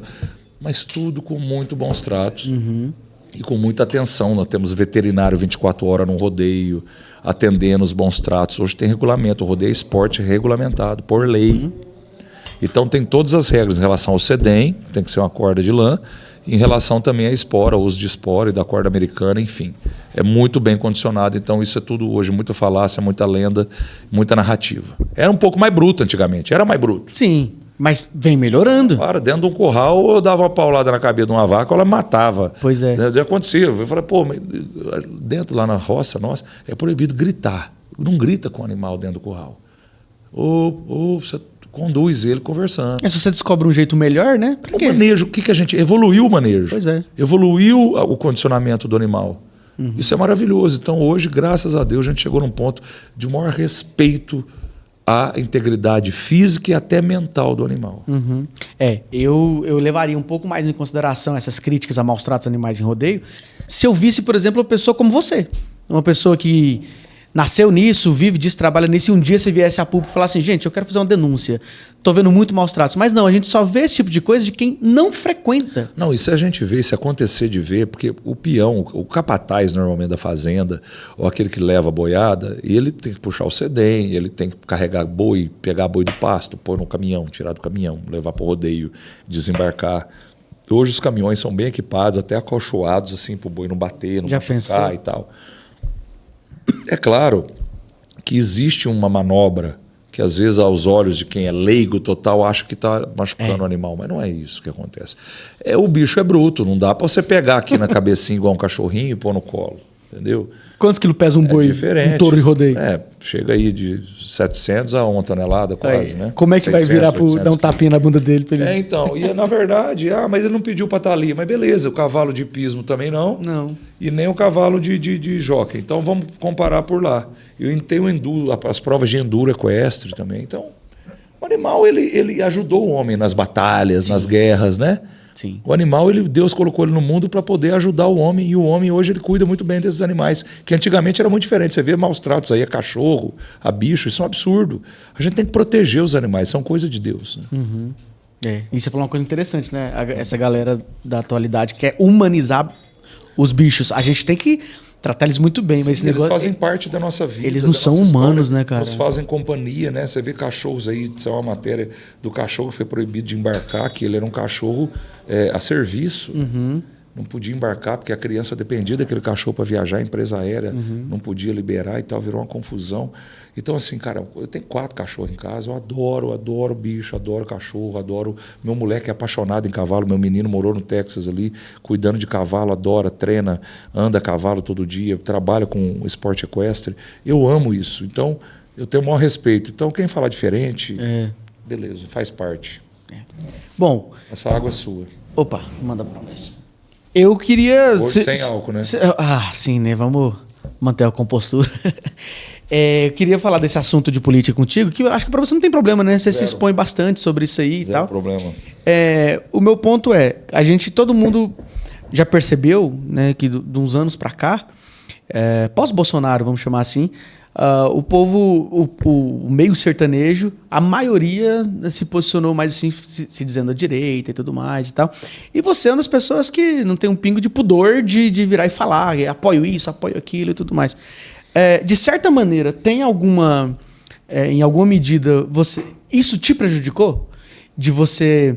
eu sei que é meio difícil, porque o meio todo basicamente é assim, né? Mas, dando um exemplo, o Eduardo Costa, ele foi um cara que lá em 2018 se expôs bastante com isso. Hoje ele vê que ele poderia ter feito diferente. Você acha que tem alguma coisa assim também, ou você acha que você faria da mesma maneira? Eu acho que eu tinha que ter feito mais. Em virtude, assim, eu faço o que eu posso. Eu construí uma amizade com então deputado Jair Bolsonaro e depois com o presidente Bolsonaro. Porque ele tem valores que se identificam com meus valores, que é a questão da família, de ser cristão, né, de ser fiel a Deus, de ser temente a Deus, de ter a tua liberdade, de você incentivar o trabalho, né? Não ficar só no assistencialismo, mas ajudar também a pessoa a produzir, gerar renda, emprego, capitalismo, economia forte, gerando oportunidade para o informal. Você está livre para você trabalhar. A liberdade para trabalhar, a liberdade de expressão, a liberdade de imprensa, a liberdade na ação, de poder você ser um cidadão livre no seu país. Né? Claro, seguindo as leis, né, da sociedade e tudo mais, dentro da legalidade, claro, obviamente. Mas você ter oportunidade de trabalho, de conquista, de ser alguém, né, de ser um país próspero, um país rico, um país que produz, um país que tudo que é tão rico que não tem, a conta não fecha para passar o que a gente passa. E ele entregou entre as 10 maiores economias do mundo, o Paulo Guedes com o Bolsonaro. Né? A gente poderia estar muito melhor, mas enfim... a gente vê, nós temos 45% de inadimplência no país hoje, o país sem motivação, taxa Selic a 15% praticamente, taxa de juro altíssima. Isso trava a economia, ninguém joga dinheiro na economia, o cara segura o dinheiro. Né? A Caixa sem possibilidade de emprestar, porque tem que fazer a questão do Minha Casa Minha Vida, política pública das casas populares, aí não tem para o cidadão classe média ou alta recurso, né? A crise, a taxa de juros e o risco do banco aumentou, então liberar crédito é mais complicado, uma taxa de juros muito mais salgada, então trava a economia, isso anda para trás, né? Inflação subindo, enfim. Não precisa explicar, é muita coisa. Mas dentro do que eu fiz para defender o país e falar do Bolsonaro, para mim, ele foi um grande líder e é um grande líder que fez todo mundo sair da zona de conforto. E se existe hoje a polarização direita e esquerda, é porque realmente as pessoas começaram a se interessar pela política. E a política faz parte da nossa vida todo dia. Você vai no mercado, vai lá, subiu o preço. É política. Tá no C, pega no C isso aí. Então não tem para onde correr. E eu me manifestei mesmo, minha posição em relação à direita e ao país, e à produção e ao crescimento, e me identifiquei muito com as ideias do presidente Bolsonaro, e com a postura dele de ter respeito. Ele teve uma criação militar. Então, dentro desse pudor dele aí, de ser às vezes autoritário, disciplinador, é o jeito que o cara foi criado, é o que o Brasil precisava.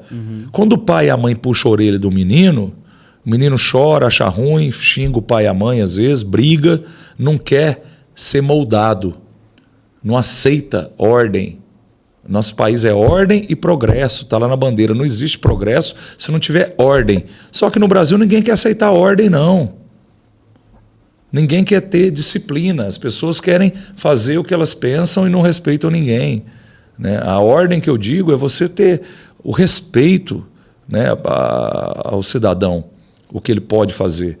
E dentro desse contexto, o Bolsonaro ele conseguiu implementar política pública que o remédio era amargo, mas ele era necessário muitas vezes. Né? Então não tem como você também fazer tudo que qualquer um quer, do jeito que quer, e era uma bagunça, que uns tinham favorecimento, outros não. O Bolsonaro só pôs regra no jogo. Então o Bolsonaro é igual o teu avô, a tua avó, que era gente séria, gente coerente, gente que chama atenção, gente que se precisar puxar a orelha, puxa, para corrigir, para dar o quê? Educação para o país em relação à postura, a respeito. Né? A questão da ideologia, tudo bem, eu sou um cara que eu respeito todo mundo, mas os valores também de quem quer uma família tradicional conservadora não pode ser esquecido e tem que ser respeitado. Agora, eu vou ser criticado porque eu sou a favor de uma família tradicional? Então, quer dizer, eu estou errado agora. Aí eles podem falar o que quiser, a crítica pode vir deles, mas enfim. Ontem eu vi um post de um conhecido meu na rede social lá, temos que respeitar a Marina Silva, respeite a Marina Silva, de um problema aí que ela foi redepor numa CPI, algo assim, lá, não para os senadores. Eu falei, não, respeite a Marina Silva não, respeita todo mundo. Vocês também da esquerda não respeitaram o Bolsonaro, não respeitaram o Paulo Guedes, não respeitou a política pública do Bolsonaro, não. Caíram matando, fizeram bola com a cabeça dele, entendeu? Fuderam com ele, deram facada no cara. O cara está aí sofrendo hoje com problema de intestino por causa de uma facada, um atentado, entendeu? Jogaram a culpa da Marielle no Bolsonaro, cadê? Tá lá os caras, cadê os caras que mataram a Marielle? Descobriram, e aí? Vão ficar tocando, como é que você muda isso? Então fuderam com o negócio, com o bagulho todo. Então não respeitaram, e pede respeito às situações que são de esquerda, e na verdade a direita eles não respeitaram. A questão do MST, como é que vai um artista global, protagonista de novela, chega lá num evento, lá um programa de televisão aos domingos daquela TV, e valoriza e fala que tem prazer em ter enaltecido o MST, de colocar sem invasor. O direito à propriedade é fundamental, é cláusula pétrea. Isso aí. Não tem, o cara tem a casa dele, não importa se ele está usando ou não, é dele. Se ele tem a terrinha dele, ele comprou com o sacrifício dele. Ninguém tem direito de invadir nada. Então, quer dizer, títulos de propriedade igual o Bolsonaro deu, ninguém deu. Regulamentando essas propriedades, dando dignidade, entregando a escritura na mão do cara. Política pública também de crédito de carbono. Por mais que o Helder Barbalho é um cara que apoiou esse atual governo lá atrás, é o governador do Pará, eu vi lá em Xinguara o ano passado, ele entregando dinheiro na conta do governo do estado, pagando pessoas que não desmataram e que preservaram mais a sua área e ganhando em dinheiro mesmo crédito de carbono, recebendo, obviamente, diretamente falando. Isso é legal, por mais o que importa é a política pública ser justa, ser de esquerda, mas ser uma política pública pró-pessoas, não a si mesmo. Então não adianta falar, quer que não desmata? Paga o cara, a conta fecha para ele. Se ele não tiver, lógico que desmatar é um absurdo, eu sou contra o desmatamento, mas nós temos 60%. Então todo mundo bate em produtor que desmatou e tal. O fogo do Bolsonaro é diferente do fogo do atual governo, pegou muito mais fogo. Então eu não estou entendendo, as narrativas deles são ridículas. Entendeu? Então o que eles fazem, para eles o que eles estão lá está tudo certo. Esse desastre no INSS aí, esse rombo, me ajuda. Todo mundo sabia que os caras iam mandar a mão de novo. Tudo armado, tudo emparelhado. Entendeu? Então tiraram o cara de lá, da prisão, anularam tudo para o cara vir de presidente. Onde é que está o golpe?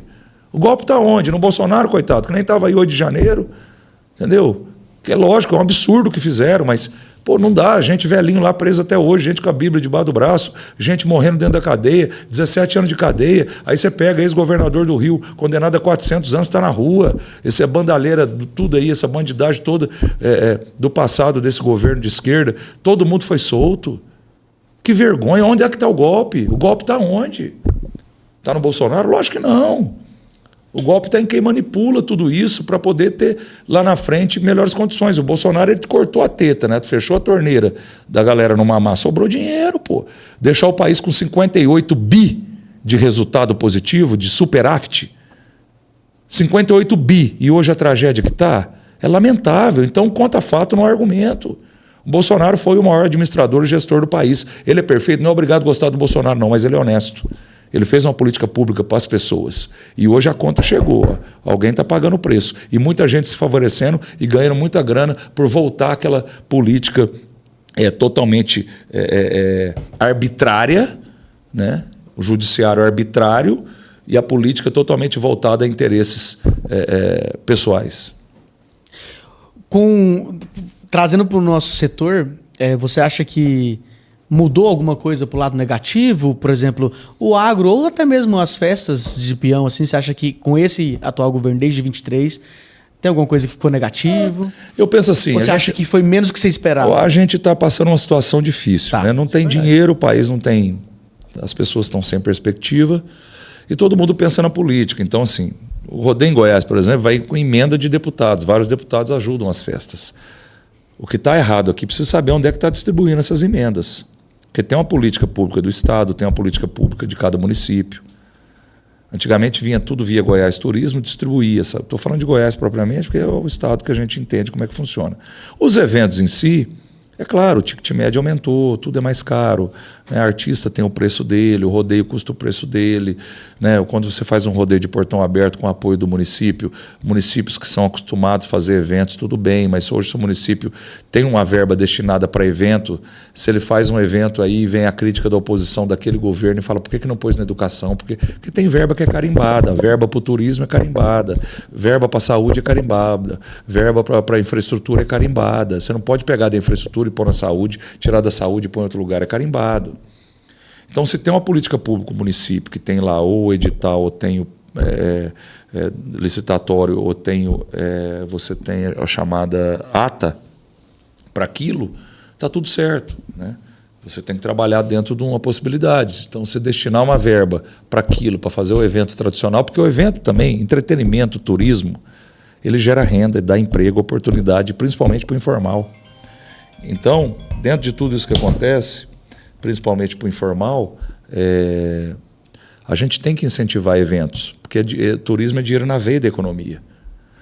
O turismo ele movimenta muito a economia. E às vezes as pessoas não veem o turismo como é o turismo do Brasil que mais funciona. Funciona porque é orgânico. Acho que ele é mais mal aproveitado. É orgânico, é voluntário do cidadão. Eu quero passear com a minha família. Uhum. É o lazer dele, o entretenimento. E o turismo de eventos é o que funciona. Então, eu elenco hoje os eventos no Brasil como um projeto de política pública de turismo. É lógico que particulares, né, pessoas, entidades e, às vezes, poder público realizam eventos, mas é totalmente positivo isso para o turismo.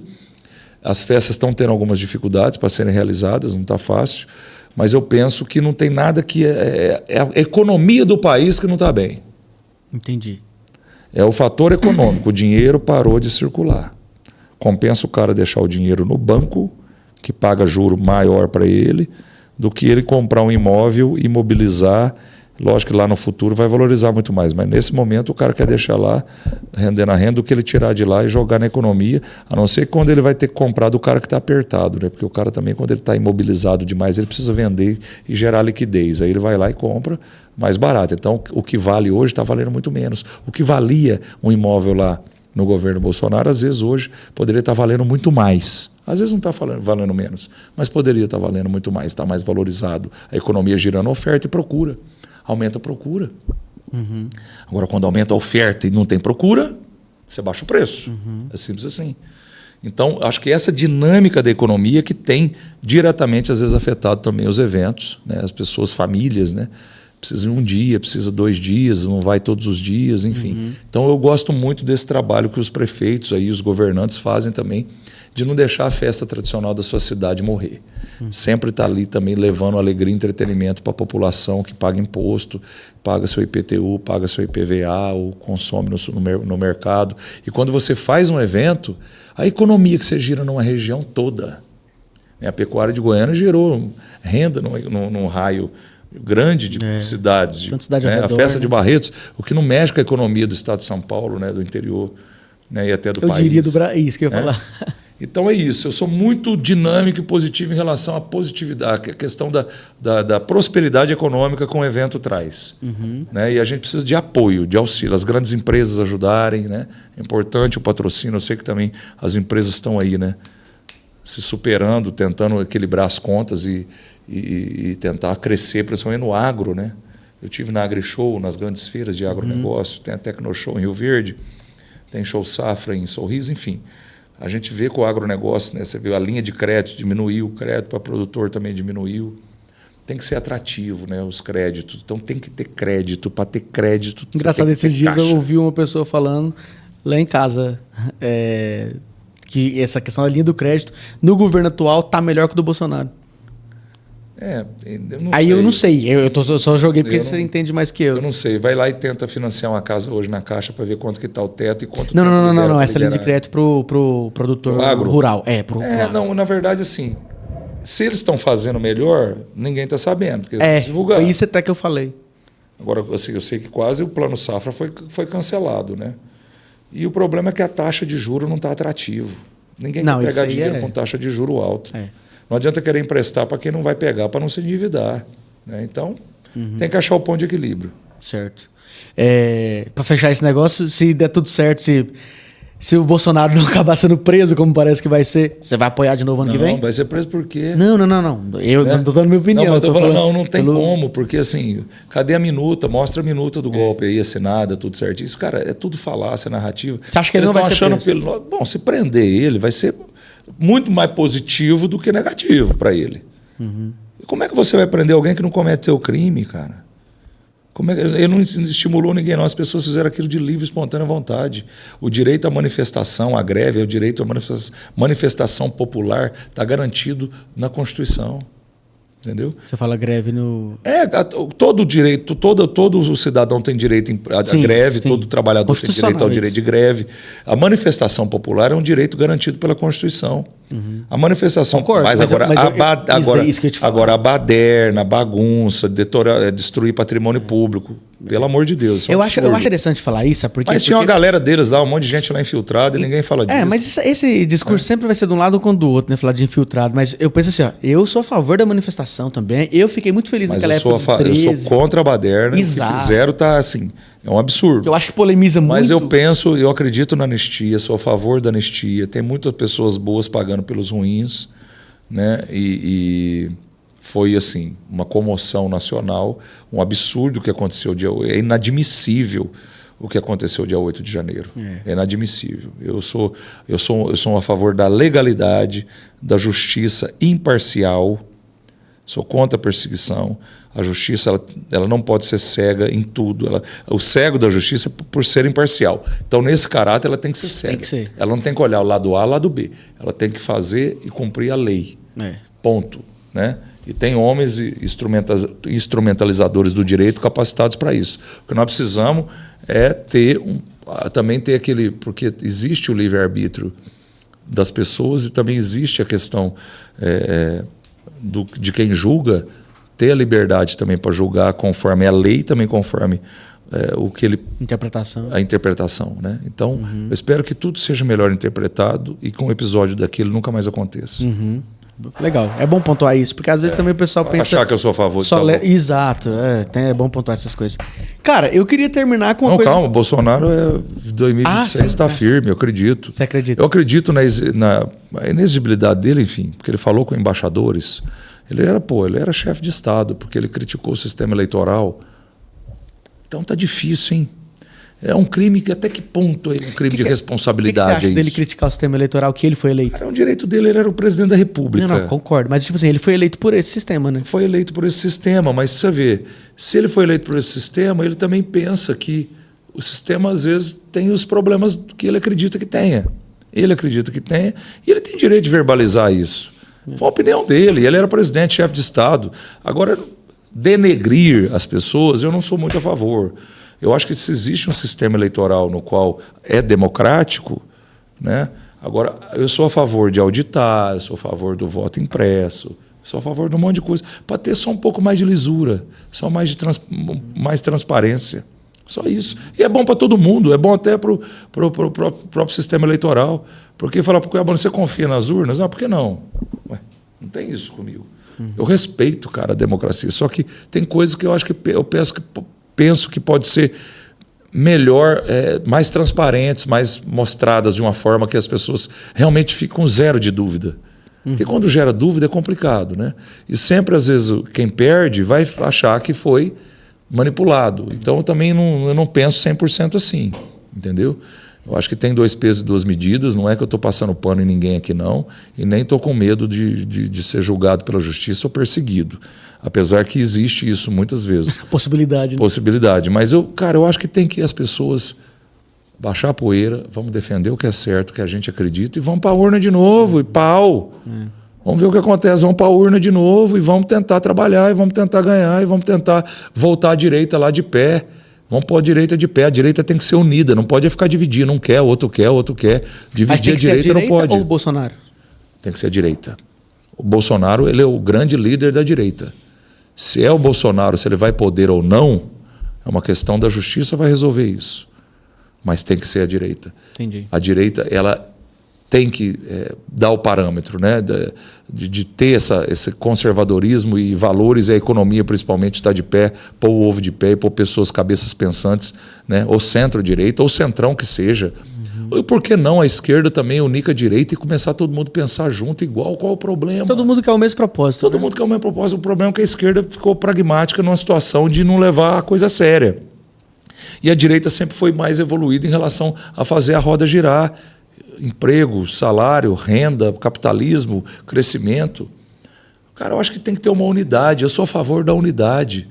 Mas ali todo mundo também está numa disputa de situações, né? O Bolsonaro é um cara que nunca foi litúrgico, ele é contra a questão, nunca usou o cartão corporativo dele. Ele é um cara que desligava a piscina aquecida do palácio para não gastar energia. Mas não foi ele que botou não usa. O negócio lá, o sigilo do cartão? Não, mas tudo bem, mas o Lula pôs sigilo, todo mundo põe sigilo, mas todos os sigilos foram quebrados, né? Todos os sigilos foram quebrados, né? Cadê? Todos os sigilos foram. E o Lula pôs sigilo em tudo também. Então, assim, sigilo por sigilo, tem coisas que eles põem sigilo. Então, é nesse ponto que às vezes eu toco, né? Que às vezes... mas é verdade. A hora que você começa a falar do negócio, já perdeu, já acabou o sigilo, né? Sigilo do quê? Peraí. Sigilo até das viagens da primeira-dama hoje tem? Pois é. Às vezes eu acho que às vezes muda só o... Não, arranca esse trem de sigilo, põe tudo aí, as claras e pronto. Às vezes eu acho que muda só assim. o tal do lado, né? Às vezes eu vejo umas práticas muito parecidas, é por isso que eu tô falando. Mas eu entendo. Precisa ver se isso não tem uma consequência. Precisa entender. Eu não consigo, eu não tenho essa expertise, esse conhecimento para te dizer o porquê que põe sigilo ou não põe sigilo. Sim. E quando é usado e por que é usado e quando é necessário e quando não é necessário. É o lance que você falou de gerar dúvida. Isso eu já não sei. O que não pode é gerar dúvida. Para mim, o administrador, o poder público e tal, ele é funcionário da população brasileira. Concordo. Entendeu? Concordo. Nós somos os patrões dos políticos.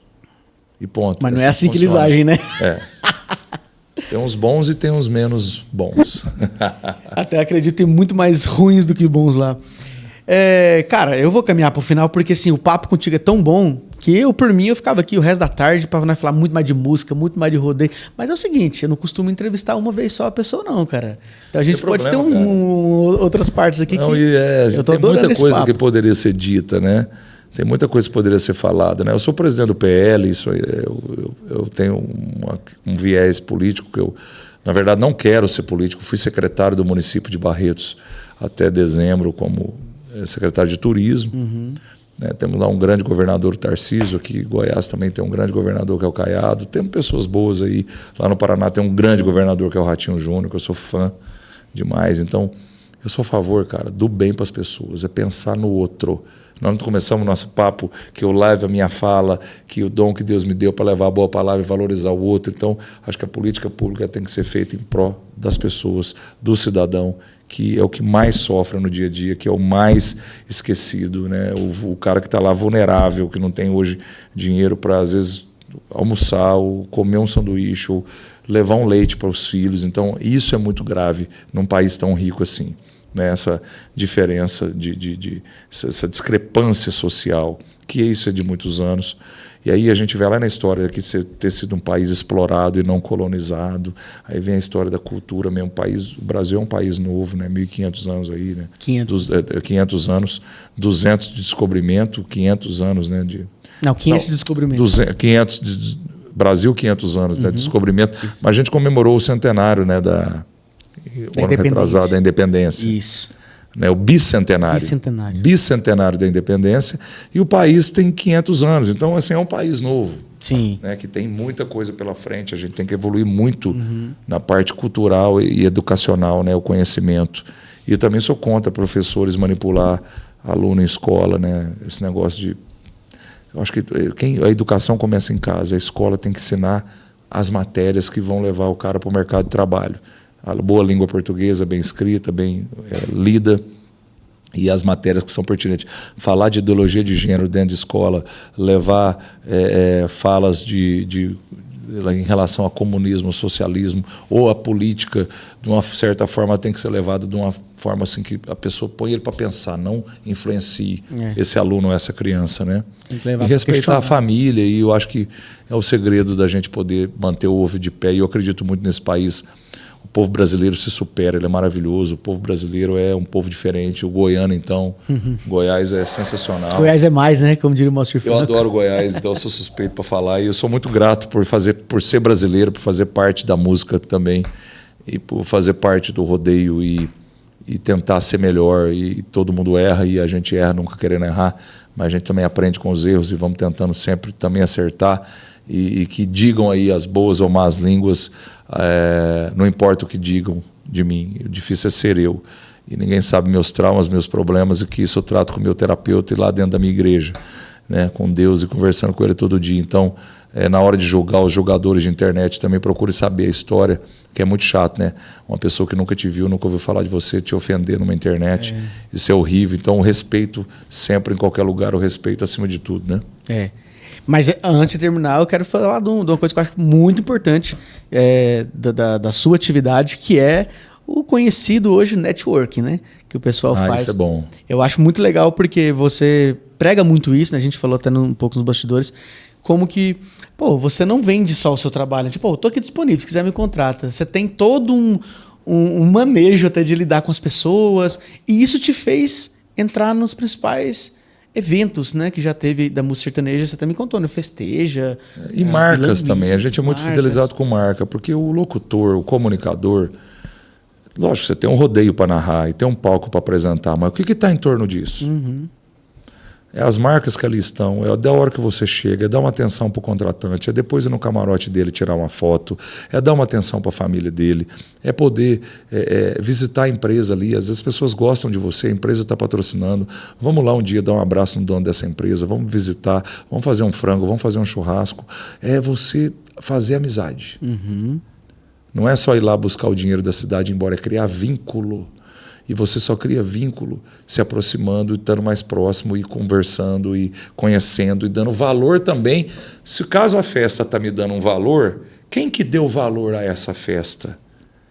Marcas, empresas, pessoas, autoridades. Vamos valorizar aquilo também que não está exposto, explícito. Então eu, como comunicador, eu tento cercar tudo. Desde o presidente da festa, ao presidente do sindicato, ao cara da comunicação que tem o rádio ou o jornal da cidade, a empresa que patrocinou, a família daquela pessoa, as marcas que ali estão, o público em geral, o dono da padaria vai lá, o cara já pede uma foto, o cara já quer postar lá, pode postar, eu na padaria dele, eu no posto dele, não tem problema, desde que ele esteja contribuindo para o processo daquele evento, ele é bem-vindo, bem aceito, né? Porque então não é só entregar para o presidente ou para o público ou para a festa, é para entregar para a cidade. Você tem que entregar para a cidade, entregar para as empresas que estão ajudando aquela cidade, dando emprego, dando renda. Então, todo mundo é importante, todos são importantes. Então, eu abro mais o meu olhar periférico em relação a isso. Não é só lá eu narrar meu rodeio, pular no meu carro e ir para o hotel. Não. É você viver a experiência de estar ali e se sentir pertencido e pertencer quem realmente pertence, valorizar quem realmente merece ser valorizado dentro desse projeto, desse evento. Essa entrega é importante fazer, tanto ali no ao vivo, como também nos bastidores. Você já viu artista que você achava fenomenal, talentoso, alguma coisa, que você acha que não foi mais longe por conta disso, dessa falta desse ímpeto de networking? O artista está lá, o cantor, ele tem todos os direitos, o artista. Ele pode ir lá cantar a música dele, o presidente da festa comprou aquilo. Só que eu sou criado, sabe que jeito? O Gustavo Lima não podia... Vou dar um exemplo do Gustavo. Ele não podia fazer 1h40 de show. Sim. Ele nunca fez menos de 2 e em festival dele nunca foi menos de 4. Sabe aquele cara que faz a hora extra? Aquele cara que fica um pouquinho a mais na empresa? Aquele cara que trabalha às vezes sábado e domingo? Aquele cara que leva o trabalho dele para casa? Ele não vai entregar um pouco mais lá no final? Uma hora ele vai ser mais valorizado e mais reconhecido. Recompensa bem, né? Eu trabalho assim. Eu sempre entrego mais do que me pedem. Eu procuro ir mais além daquilo que me sugerem e mais longe daquilo que é o meu comprometimento de contrato. né? Então eu dou o plus. Quem dá o plus vai ter o plus na vida e vai ser um plus também como profissional. Legal. Então é assim que eu penso. Então o artista ele tem direito de ir lá cantar 1h30 dele e ir embora. Não, eu não falo nem questão do show, eu falo questão às vezes da gestão artística, né? Às vezes eu já tive algumas experiências de alguns artistas que falam, pô, podia ter ido mais longe, mas você vê que falta isso que você tá falando. Ó. Cara, esse vontade, é gostar de gente, velho. É gostar de gente, é ser igual porco solto, é fuçar pra todo lado e vai lá e dá um abraço no cara e já vai lá ver o que ele tá precisando e já tenta ajudar ele. É igual eu falo quando eu entrava aqui na Jamel Cecílio, onde é que é a Praça do Ratinho, o cara não tinha GPS, não, vou te levar lá. Isso é diferente, é você ter o coração aberto para as pessoas, né? E não é que o cara... Agora tem cara que vai te explorar, que vai tentar abusar, que vai querer coisa só de graça. Tem os mala. Que aí você vai entendendo e gentilmente você vai tirando de tempo. Se retirando. Né? Respeitando também, nunca sendo arrogante com ninguém. E humildade acima de tudo, procurando ser o mais acessível possível, né? Tem grandes artistas que são muito acessíveis, né? Muito acessíveis a tudo e sensíveis a tudo, né?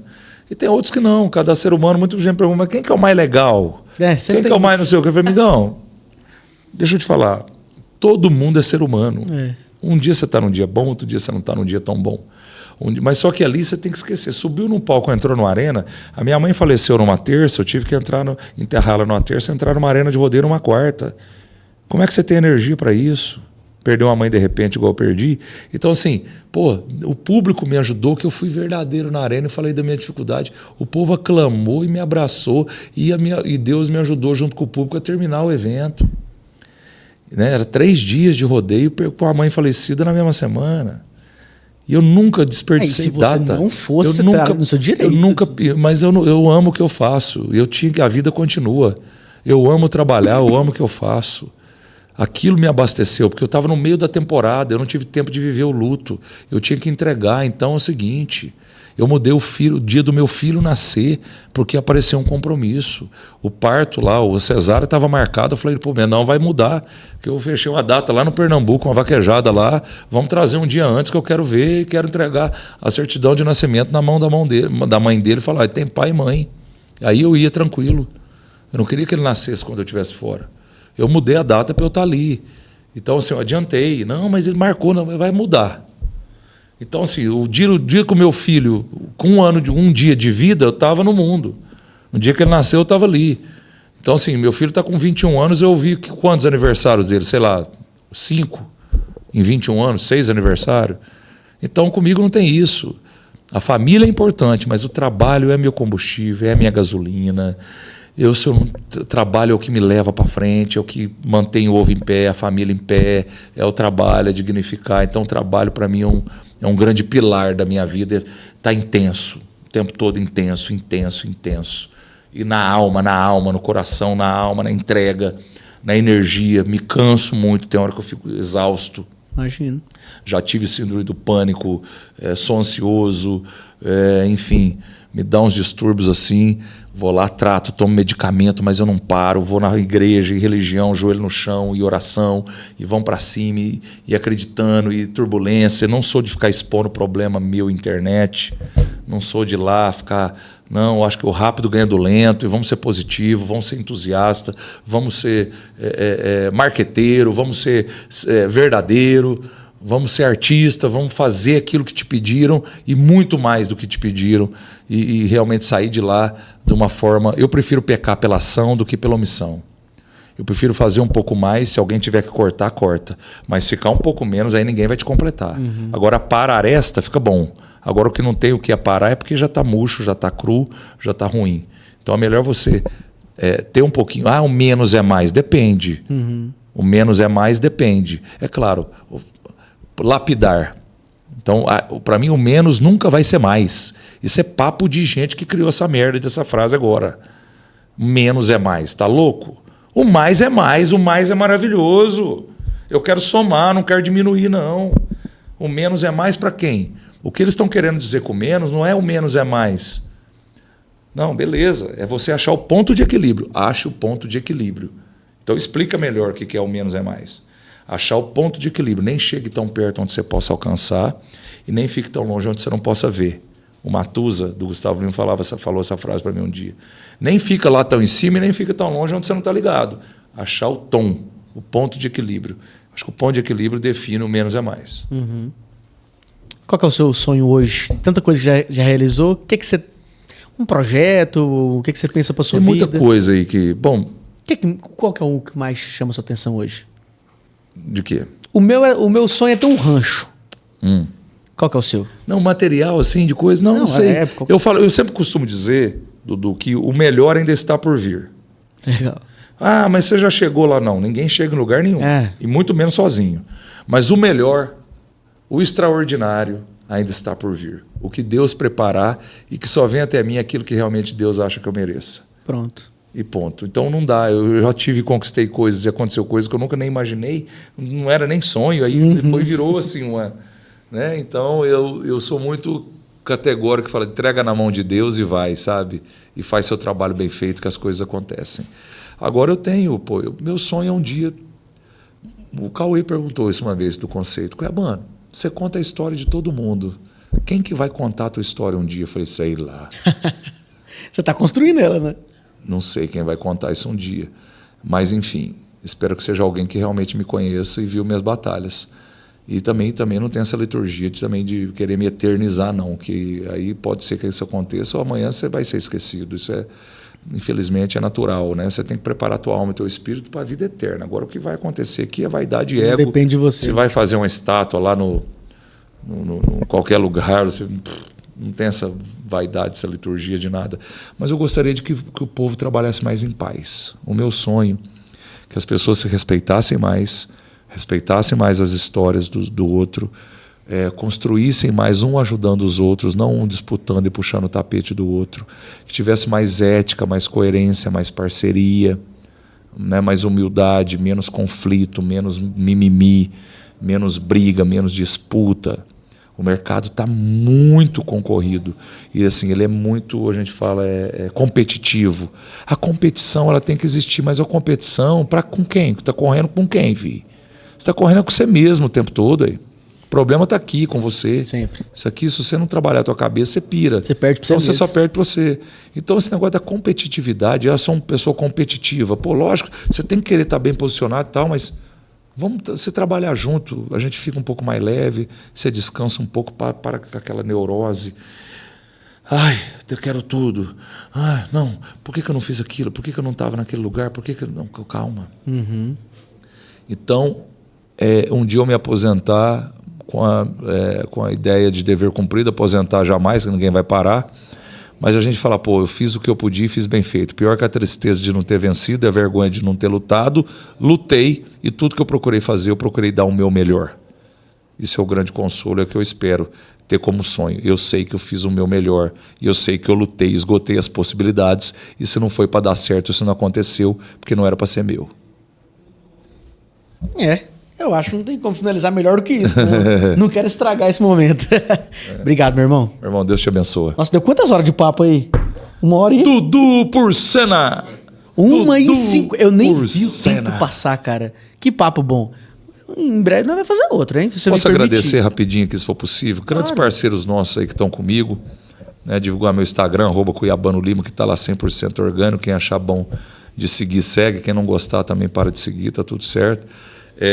A Lucma, que está comigo, material elétrico, a Lucma Multielétrica, que é a maior empresa de importação de material elétrico, o Grupo Lucma, agradecer lá a família Lucma, o Rodrigo Lucma, obrigado aí, a Lucma está conosco já há 2 anos, a EcoPower Energia Solar, que leva sustentabilidade, energia limpa também, que acredita no nosso trabalho, o Anderson Anacha, a galera da EcoPower, e o Agromix, que entrou agora, que está conosco, é a empresa de implemento, que revende implementos e máquinas agrícolas, a Agromix, que é líder no mercado aí. Mandar um abraço para todos vocês e dizer que é uma honra poder estar do seu lado, uma honra você poder ter essa paciência para nos ouvir, o público teu, quem te segue aí, desculpa alguma coisa. A gente não quer agradar todo mundo, mas as verdades que eu acredito que é a minha verdade, um pouco a gente conta e também se a gente tiver errado, a gente também tem a oportunidade de melhorar lá na frente. Lógico, é isso aí. Pedir desculpa nunca vai ser um problema. Nunca, jamais. Esse foi Cuiabano Lima, gente, dos palcos e do meio das arenas aqui para um papo com a gente super agradável. Cuiabano, prazer estar contigo, tá? Obrigado. Tamo junto. Tem coisa no mundo que eu ainda pretendo ver. A vida ser mais leve, ninguém adoecer, a morte e a falência, a vida sempre vencer, né? A nossa música prosperar, crescer, eternizar, né? O nosso rodeio nunca ser esquecido e sempre prevalecer, a nossa cultura caipira ser sempre essência, né? Daquilo que a gente acredita, a alma sertaneja, né? Ser verdadeira, ser célere, ser aplaudida, enaltecida, né? Ser, estar, permanecer, ficar, perpetuar essa arte, essa cultura, essa alma do caipira, do sertanejo, que tanto evoluiu, que tanto cresceu, que tanto ajudou esse país, que tanto fez a diferença. E a última coisa que eu tenho a dizer, Dudu Porcena, pela sua essência, pela alma sertaneja, parabéns a você. Muito obrigado. Eu fiquei devendo, eu devia fazer um verso também pro cara, né? Fica tranquilo. Eu já fiz muitas entrevistas, mas essa foi a melhor do ano. Não entrevistei ninguém melhor do que hoje aqui com o Cuiabano. Eu sou bom demais. Tamo junto. Deixa o like aí se gostaram, tá bom? Segue lá o Cuiabano e ó, quero ver se você vai me levar pra Barretos mesmo. Vamos estar junto no Barretão e Segura Peão de 21 a 31 de agosto, o pau pega de quina. Eu vou estar americana, hein? Daqui uns dias, de 6 a 15 lá, americana, festão, Brasil inteiro, Goiás, Tocantins. Vamos estar em muita festa boa aí. Pará, Paraná e o bicho vai pegar. Beijo no coração e até o próximo vídeo.